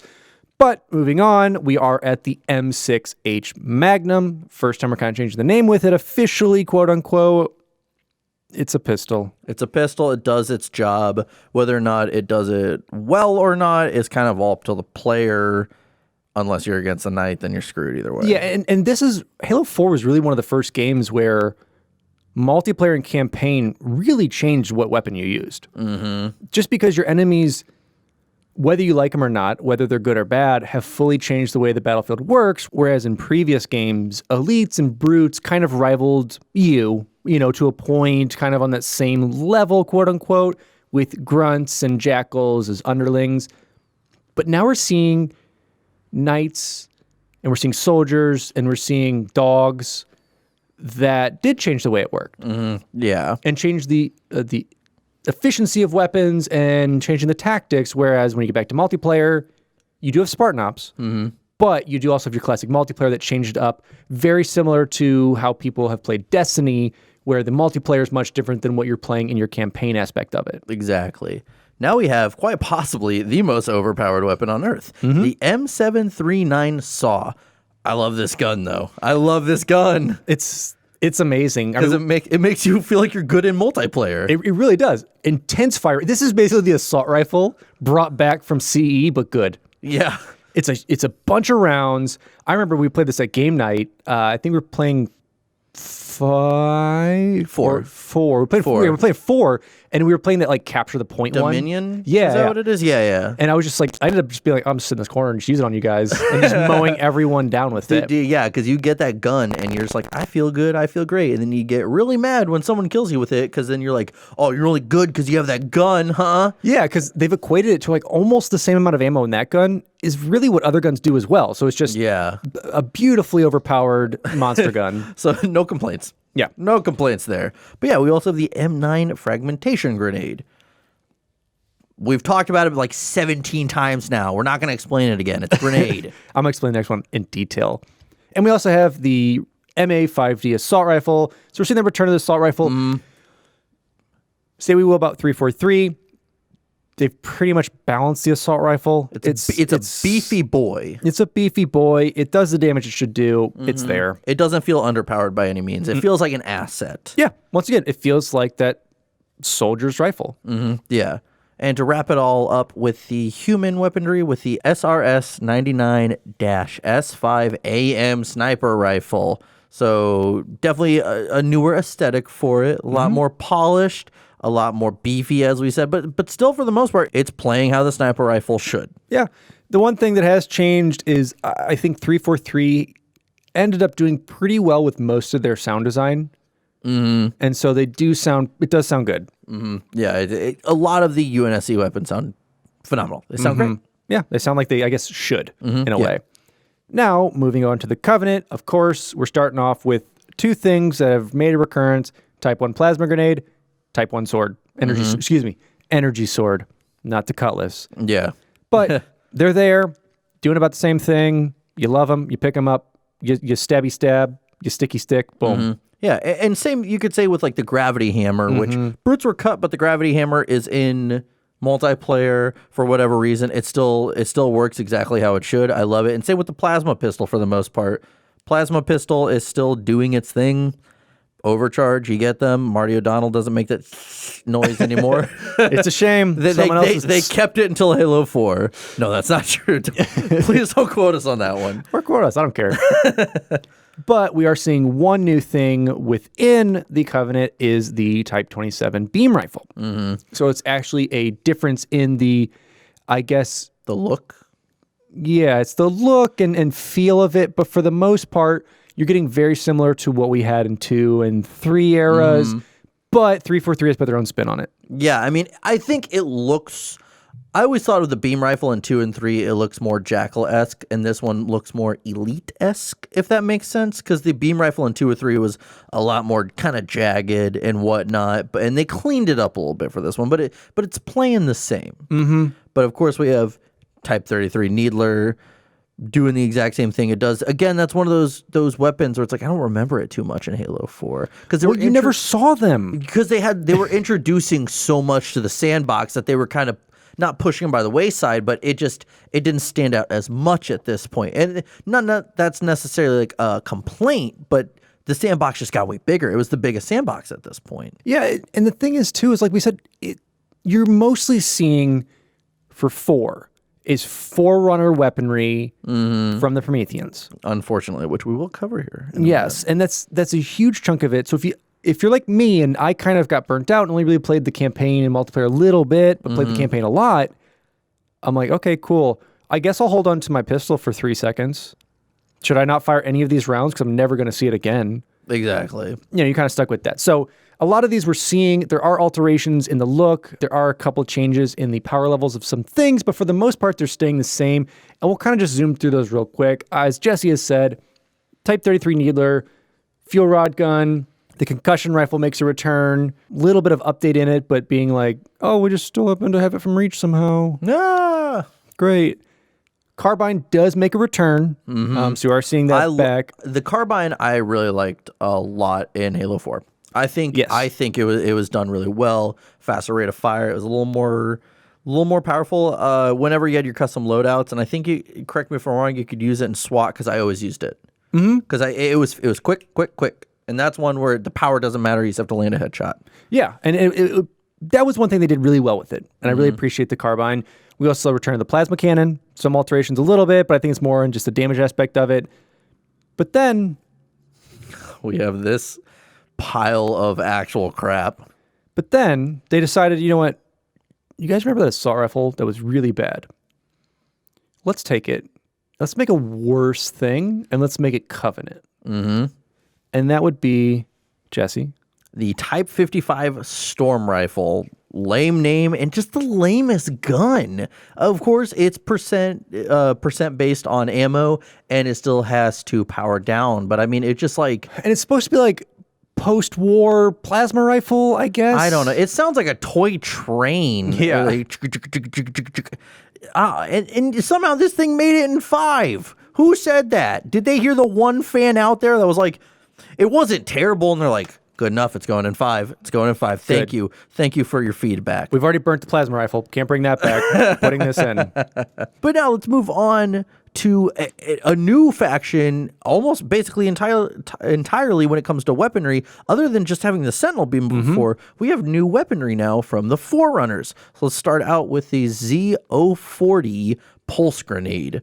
So, I don't know, man. I never liked this thing either. It's a weird grenade because it does small initial damage on impact, and then it basically becomes a minefield. Yeah. And I mostly just kill myself with it because I throw it at someone I'm pursuing, like a multiplayer, and I'm like, going around that corner. Doof, doof, doof. I have killed myself. Yeah. It was good against Knights in the campaign. It worked really well with them. But yeah, outside of that, if you're actually playing multiplayer, throwing it against anything else, it was worthless. And if they're not going to that area, it didn't do anything. Well, you see this giant red bubble, do not enter, you're good. Yeah. Like, avoid it. And then we get into the first of the weapons of the Prometheans, Forerunners, whatever you got with it, is the Z110 Bolt Shot. What I do appreciate about the weapons from the Forerunners is they had alternate modes, I guess you might say, for some of them. Yeah. Bolt Shot was okay with it. It was their handgun, their pistol. It was good for like taking out dogs. Yeah. And then if you charge it up, you get like almost like a shotgun-esque blast out of it as well. Which did they cut that in 5? Did it become a 3-round? I forget what they did with it. I don't know. Yeah, they changed it into 5, which I can't remember off the top of my head.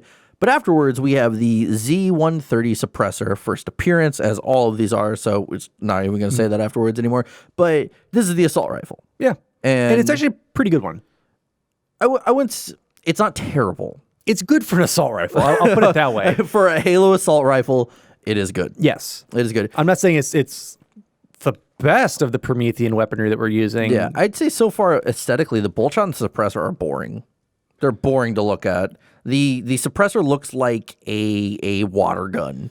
Yeah, suppressor's like it's like a clunky rounded top. It almost looks like they took the storm rifle and like reskinned it a little bit. Yep. Meh. But now we have the Z180 scatter shot, shotgun. I do kind of like how this one looks. It does look a little muskety because it gets wider as it goes out. And it looks futuristic, and it looks like it is a Forerunner possessed tech, I guess you would say, with them. This was a weapon, and I mean, in the design, they did want this to be like, this is a shotgun. And I think this is probably the coolest looking weapon and is this for the Forerunners. And this is a really good shotgun. In my opinion, it does a lot of damage. And is this the first one we see that like melts people? Yeah, all of the Forerunner stuff will melt you if you die by it. Okay. Yeah, so, because the lore is like it's melting away the flood, so you're melting and you do that weird ash thing.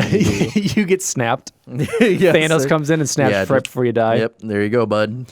Now we're on to really the bulk of the weaponry that I think everyone used that was really what people sought out for within the Forerunner tech, starting with the Z250 light rifle, which in my opinion is the best of the Forerunner weaponry. It's really good. It is. It's, to me, I still rank it a little under the carbine, but it's barely under the carbine. But yeah, but it still has different alternate fires with it. It makes it so clean and comfortable to use. It's a good gun. And it was, like you said, their call for like BR, DMR, carbine, all that stuff. It's their response to it. And I think that was executed well. Yep. But now let's go from something that's nice and clean and comfortable to big and destructive, because we have the Z390 incineration cannon. So a rocket launcher, but it fires. I think this is one of the more powerful rocket launchers. Like, I think it is the most powerful rocket launcher out there because you can kind of charge it up. It fires like 5 rounds that then explode. And yeah, because it fires almost. It looks like there's like a gravitational well in the middle. There's like these bouncing kind of things that are going off of it. It initially explodes when it hits, then it has eruptions afterwards that I think do the same amount of damage as a rocket. So if you're anywhere in the vicinity, you're going to get Thanos by it. But it is very satisfying to shoot and destroy stuff with. Yeah. And to wrap up the Forerunners and to wrap up Halo 4, we have the Z750 binary rifle, which actually, in my opinion, is probably my favorite sniper rifle. Again, it does the cool little thing where you disintegrate, but It has 2 rounds, if I'm correct, right? Yes, it has 2 rounds, so it's much less capacity, especially in campaign where you're just picking it up. That's pretty much all you get for it. But I believe you can obviously get more, but it's 2 rounds per chamber, and it just makes it melts through armor because it takes on the idea of the beam rifle.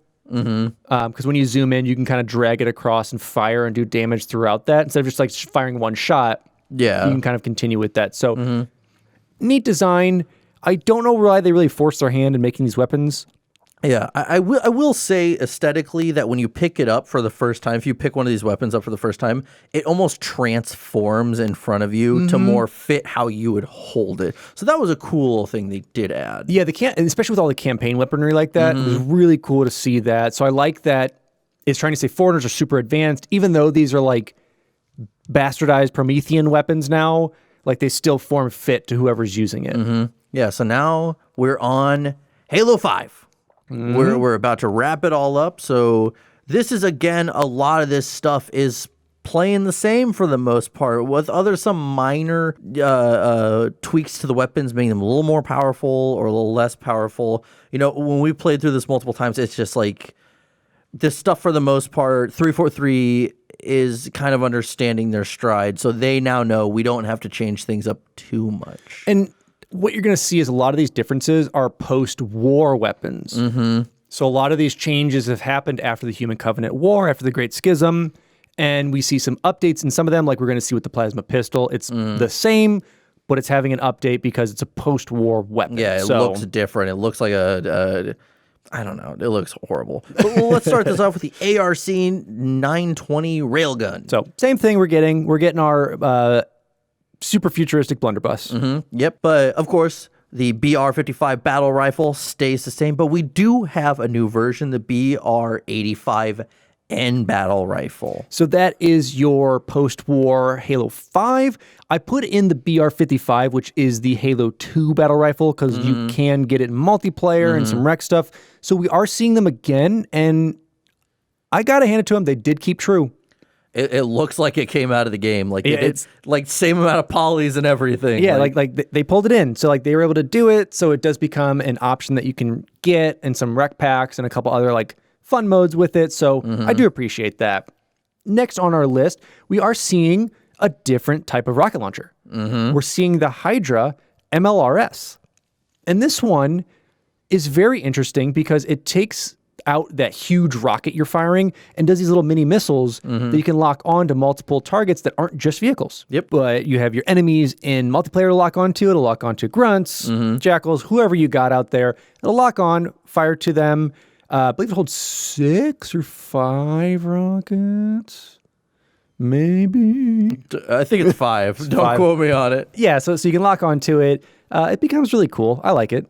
Yeah, and moving on, we have the first appearance of the M20 SMG. So it's just a futuristic looking SMG. I liked this one, though. I would say it's the second best. I would say I have to go with ODST as my favorite, but this is definitely better than all the other Bungie stuff besides theirs. Yeah, it's super good, and it is a weapon that feels comfortable. We also have the return of the M319 grenade launcher. For reasons? You know, because people want to use it. But we also have a new version of the DMR, the M395B. I like this one a little bit less than the Halo 4 and Halo Reach versions. I agree. It's like we said, it still has that impact with it, but it's definitely not the same that we're seeing with its predecessors that it had. But it is still a weapon that can be used. Yep. We also see the return of the M41 rocket launcher, as well as the return of the M45D shotgun. So kind of back to the basics of that and continuing on with that Halo 4 aspect of it. But we also have a new rocket launcher for reasons. We have the M57 rocket launcher. Anytime I saw this thing, I don't care if I died a million times, I didn't want it. I agree. It's the post-war rocket launcher. It's supposed to be some faster aspects, different reloading. I'm just going to think of post-war as post-Bungie. It's pretty much what it is. I mean, because the M41 was like your OG, so this is, quote, like if you go by the iterations, it's 16 iterations later if you're going by the model numbers, maybe, or whatever went in between it. Who knows? I'm not a huge fan of it, but, I'm also not a huge fan of the M6E Spartan laser because let's put our own twist on a Spartan laser. Yeah, why not? But of course, we have the M6D Magnum. So the return of the CE overpowered. And then we have the M6H2 Magnum, which is a first appearance, which I don't know. I'm torn on that one. I like it. I also like that I can get skins. So, like, if I can get pizza on my gun or I can get a rainbow unicorn on my gun. I like any gun. It's pretty good.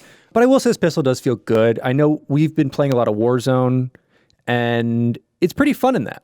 Like, you always start with it, kind of buy upgrades and weaponry with it and get things unlocked. But it's definitely a fun time. Yeah. We also have the M739 Saw, that beautiful big tank of a gun. Yeah, if it ain't broke, just keep throwing it into You do no wrong, sweetie. You keep doing you. Just keep throwing into the games. And we have the return of the MA5D assault rifle. Like we said, still a okay weapon to use with it. Your baseline infantry weapon.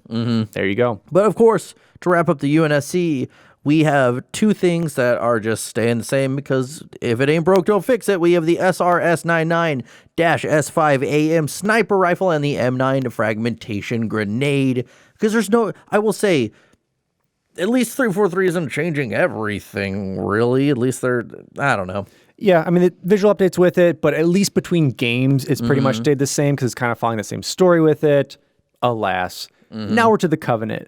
The first one is really a first for all of it. It's the assault cannon, or basically that hunter's cannon that's available on their arm. Yeah, which is, I don't know, anytime in the lore anyone's ever like chopped their arm off and they're like, ah ha ha ha. And I don't know how the like Golo don't still control it or how that works or what happens with it. Or there's like I'm not a scientist. You can't ask me this kind of stuff. There's just a trigger. I'm not even a good podcaster. I don't know how this works. We don't know. But you do have that option of just being able to wield a hand.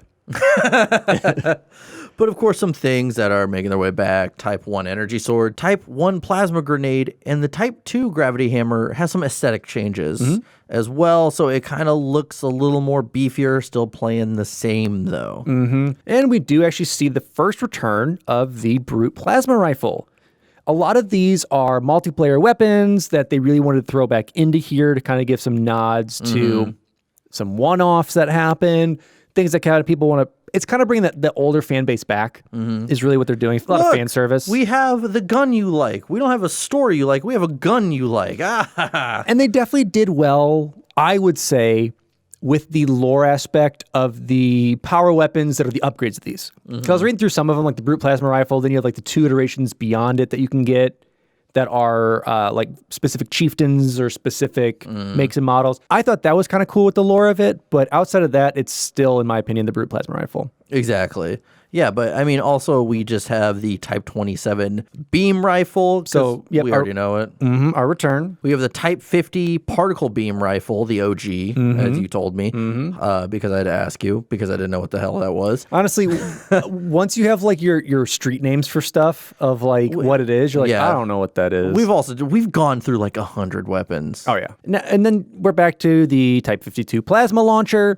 So still just chucking that willy-nilly into the air. Yeah. Hoping to just stick some stuff. But then we do have the Type 53 plasma caster. This hunk of crap. Oh, I love this gun. I don't like this gun. I love shooting stuff. But I'm not able to land it with this one. That's true. It's so hard. It's just like it's the monster moving with the bow and arrow. I'm comparing this very high-tech gun to a bow and arrow. I'm much more in the arcade style of Halo right now, so it's really nice in those modes. But when it comes to like actually multiplayer, or if you're somehow for a reason using it in campaign, totally understand. In the campaign, I don't know. I can't remember. I've maybe played the campaign 3 times total in the past 5 years. Yeah, and 2 of those times were within the past year. So forgive us for the few things we may not know off the top of our head. But we also have the new Type 54 plasma pistol that looks like a blue donut covered in glaze entirely. It's weird. Looks like they ran out of material on their old stuff. They went, I don't know, just put in that machine. Take down give it no surface or anything. It's just very smooth, no textures. Well, Krispy Kreme got to it first. And then we have the Type 55 storm rifle. And then we have the Type 56 Needler. Updated Needler, I'm torn on this one. I don't think it does enough damage, but at the same time, when I get killed by one, it's overpowered. So that's kind of my opinion with the Needler on this. We have the Type 57B Carbine, first appearance for this model. I do like this one. Again, I think 343, if they're doing anything right, which they're doing plenty right, guys, but jokingly saying if they're doing anything right, it is the carbine. And to wrap up the Covenant for essentially this whole episode, we have the Type 58 Fuel Rod Cannon, first appearance for this model. I don't like it. It's weird. Get rid of it. It's a different take. I don't understand how in these short couple years they're able to dismantle all their technology and fully change it. Yeah, because you go from we'll do Halo 5 and we'll do Halo 4 and Halo 5. We'll actually get into this conversation. Y'all have to wait. Yeah, it'll get there. Finally, to wrap up this episode and wrap up our Halo 5 and all of our guns, we're back to the Forerunner / Promethean, however you want to go with it in this. And there's really only 2 changes with it. We see a bit more in the Sentinel beams. We still have the bolt shot, the suppressor, the scatter shot, the light rifle, the incinerator cannon, and the binary rifle. But we wrap it up with the splinter grenade, and that is correction on us earlier. So, sorry, the splinter grenade is the one that sets the minefield up, and our previous grenade, whenever we were talking about the pulse grenade, that creates kind of like a nova. Yeah. So, sorry, I totally forgot about those because that's how much I play Halo 4 and 5 campaign. Because we're idiots. That's what we are. I'm just so used to playing 5 multiplayer now. I'm just like, that is the grenade. That is the grenade. That's the only grenade. So with that being said, we have wrapped up all of the weapons, as I said, that appear in the campaign and multiplayer, and that can go into your weapon slot because you only have 2 of them. So this is where now, if you're still with us, folks, hour and a half in, this is where we rank the weaponry. Yeah, so basically forget everything we've said because all of that is dead to us. It's dead to us. We don't care The only thing that matters is our lists, and these are the only weapons you're allowed to use when you play Halo. Exactly. Otherwise, you're banned. Yeah, because our opinion matters more than anything. Because it's not just an opinion; it's life. Exactly. We've lived it. We know. But no. With that being said, these are purely our opinion. So Alex and I have completely different lists, and that's perfectly fine. Whether or not you think our lists are wrong, that's fine. Tell us if we're wrong. Tell us if you're like, are you guys monkeys? What's going on here? Have you ever played Halo? And then I'll tell you, you're wrong because you suck. No, but Jesse and I haven't seen our lists. And so we're going to kind of do it differently than we did with the Spartan episode where we kind of just broke it down together. We're going to see. We're going to see if we're going to remain friends and podcast hosts after this because this may tear us apart. This may tear us apart, but Alex, break my heart. Let's do it. So would you like to start with the top 10 or the bottom 10? Let's go bottom. The bottom of the barrel, just scraping it up first? Yeah.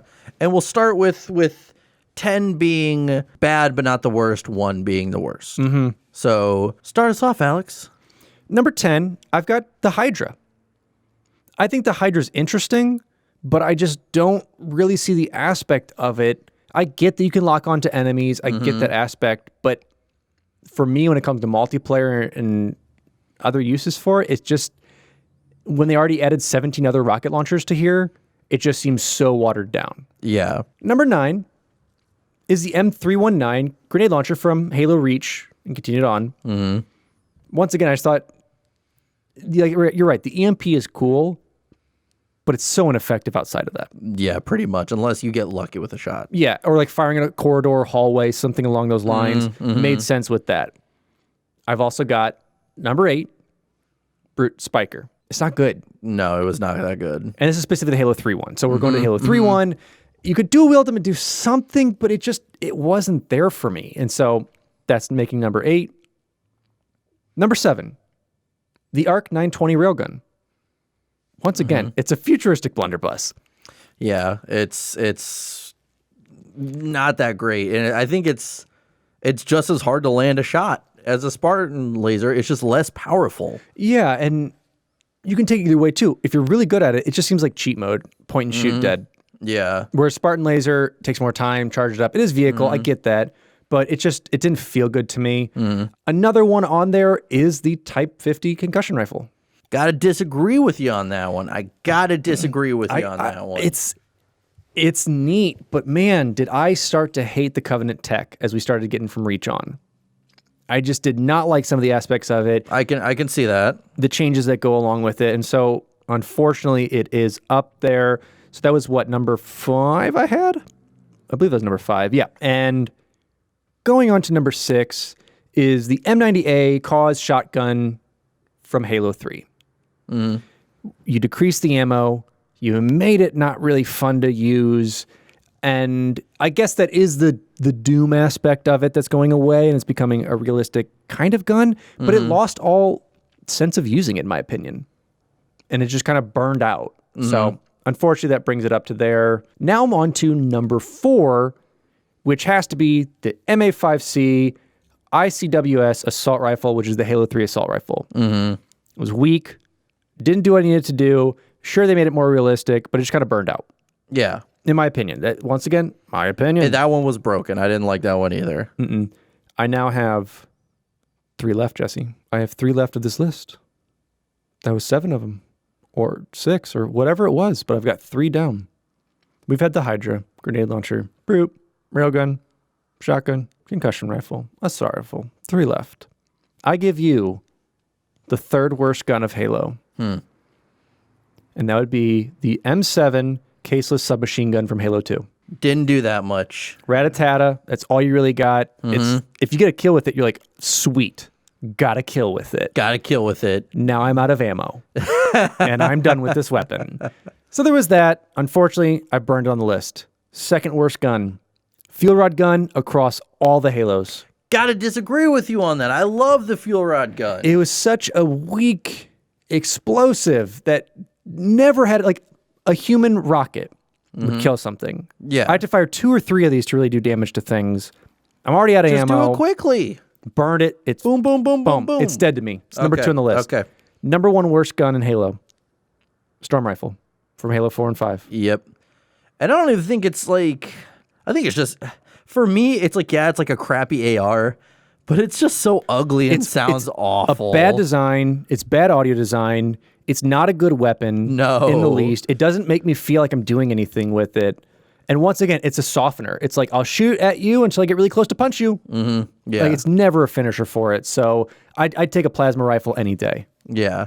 So now we got yours. So let's talk about my top 10 worst guns. So let's start out with, if I don't necessarily say the game, it's because it's that one in general. It's all broad across. Yeah, so because, of course, we started with number 10, the AR for Halo 3. I don't think that's across the board. I think the Halo 3 AR was the weakest. You had that on your list, too. It really just did nothing for me, as well as the Halo 2 submachine gun. That's number 9 on my list. I just wasn't feeling it. Sure. Just, it didn't do much for me. Number 8, spikers.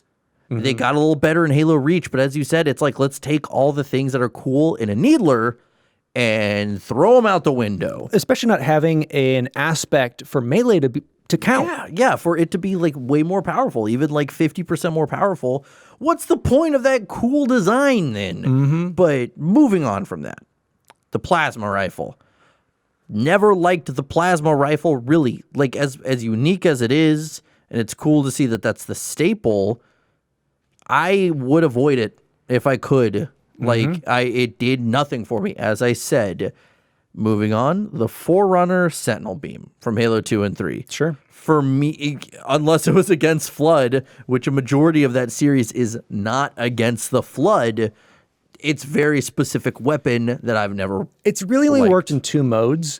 It's worked against Flood, and it worked in the chaotic game mode that one of our mods has created, where you just throw grenades in midship and use your laser to hopefully get some points during King of the Hill. Yep.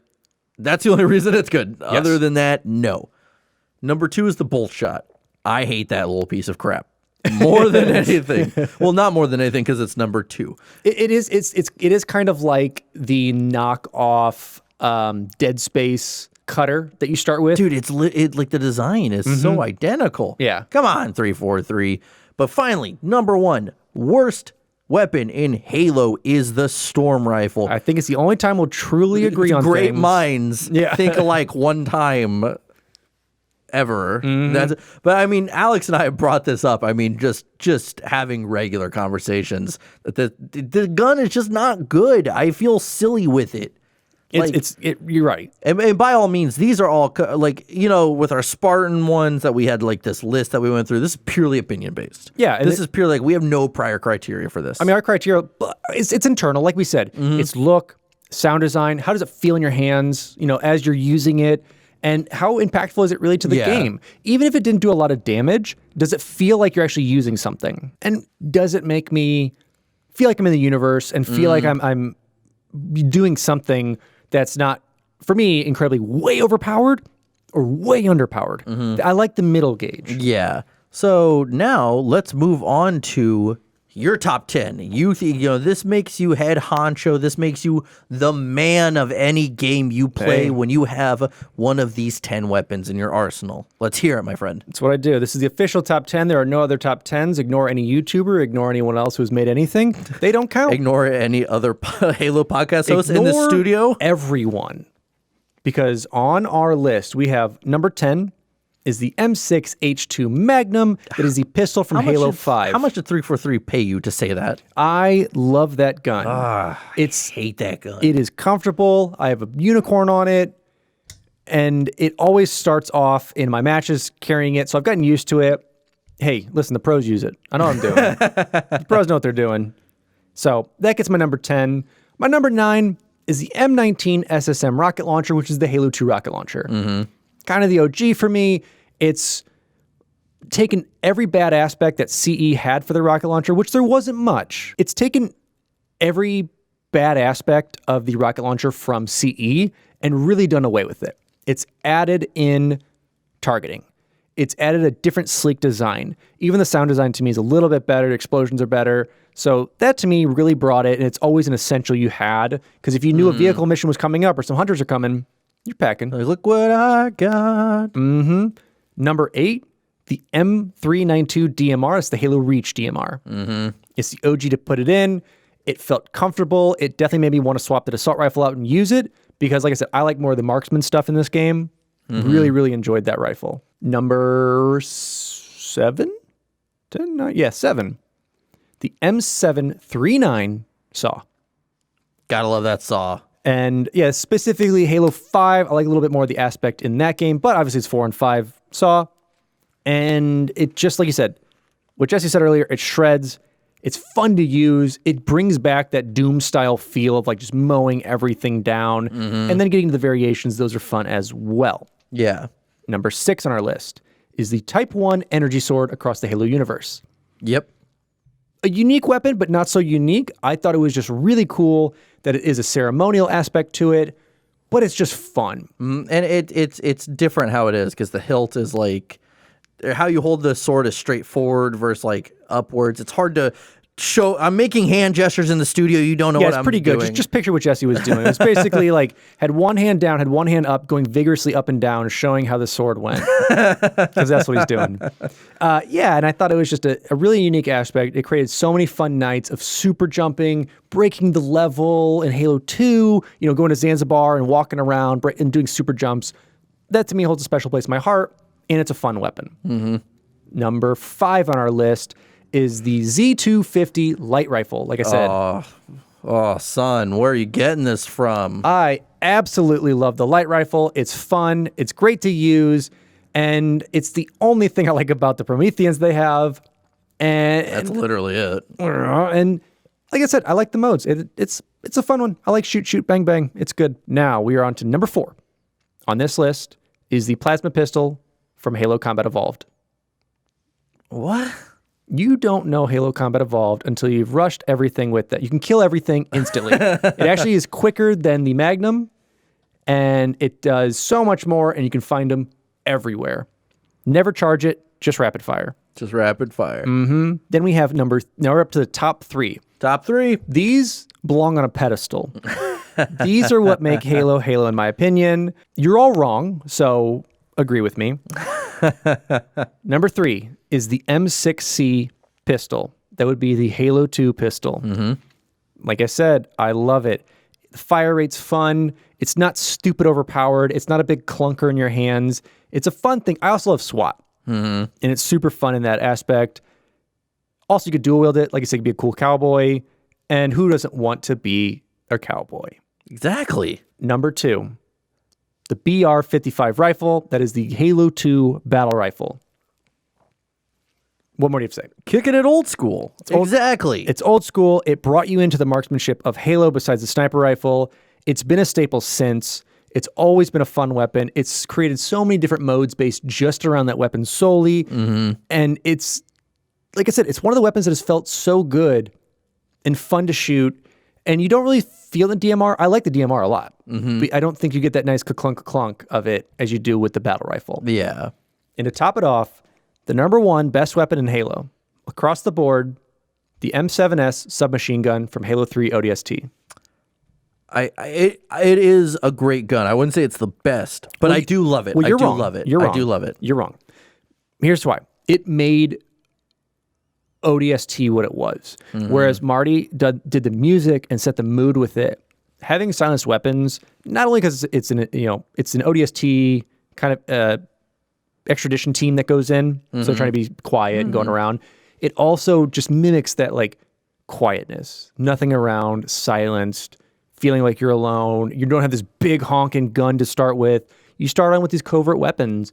And I think that submachine gun feels so good. It's super fun to play with, and it feels right in an ODST's hands and not in a Master Chief Spartan's hands that just dwarf the weapon and can crush it in a single like breath. Yeah, exactly. And even to think about it is the first time you get an AR is during the day when it's noisy.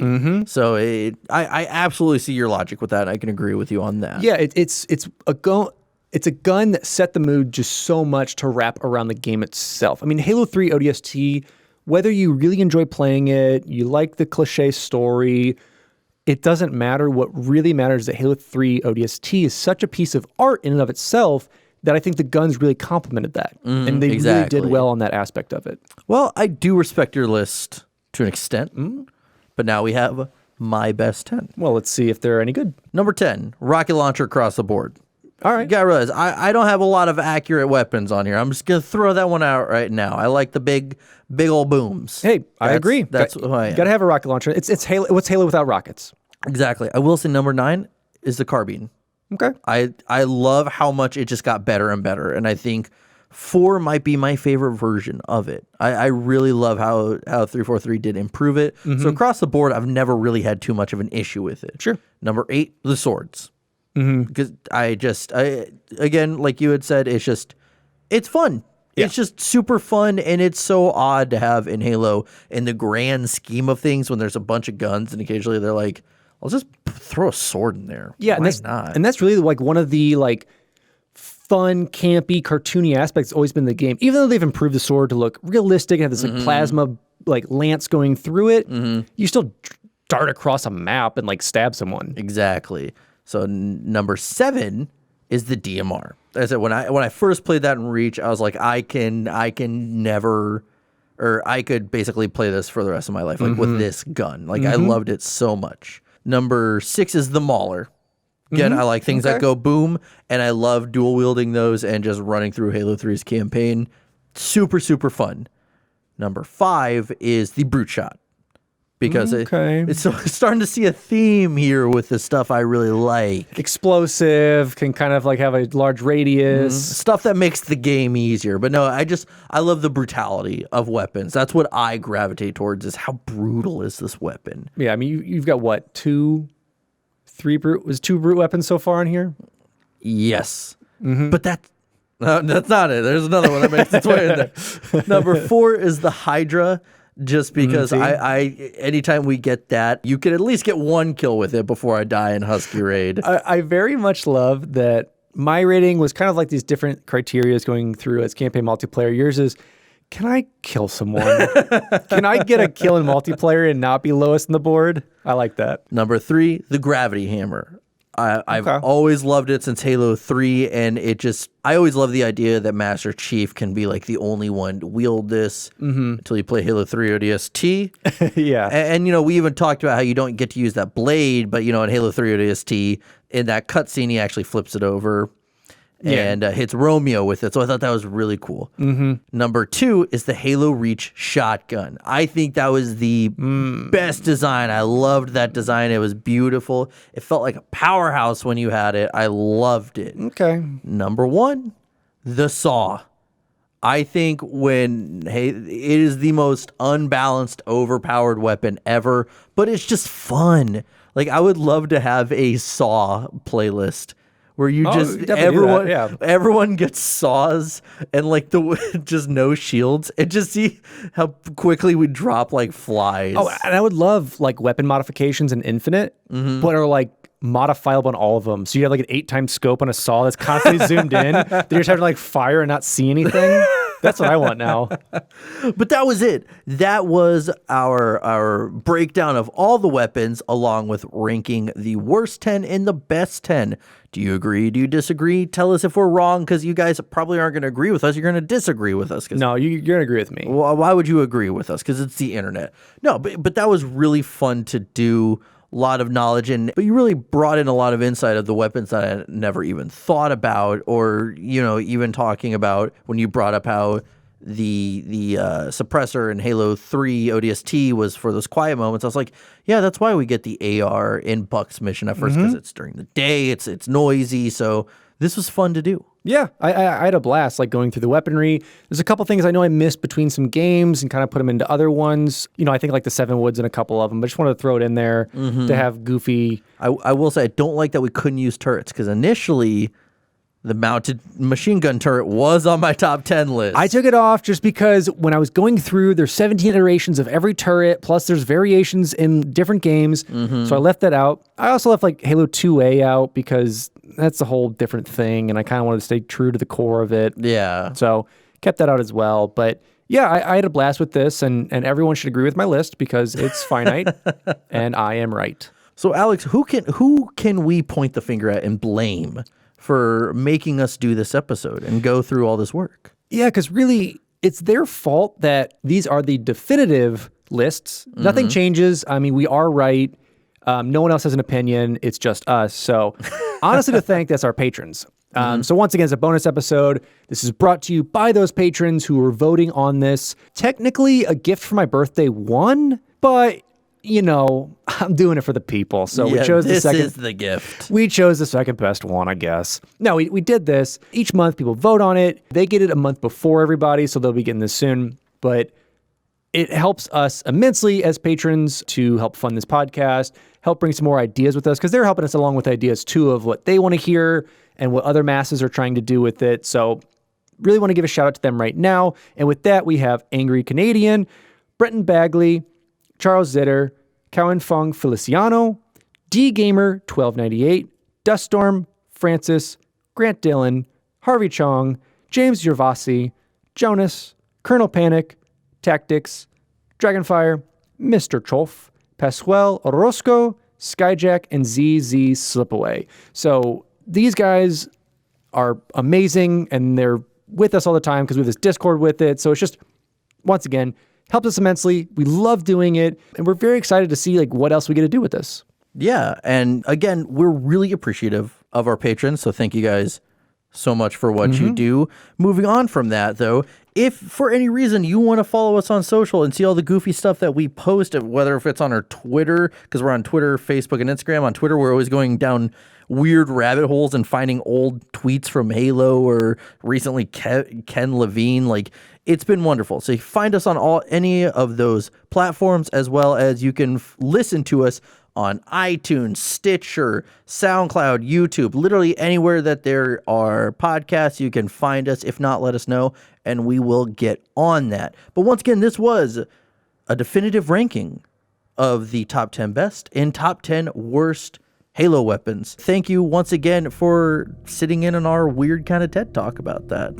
It was fun, and shout out to Alex. Alex did do the research for this episode, and I do appreciate it immensely. And with that, I am your host, Jesse Reiners. And I am your host, Alex Kendall. And thank you for tuning in to Finish the Fight, a Halo podcast. Halo. It's finished. No, I think we're just getting started.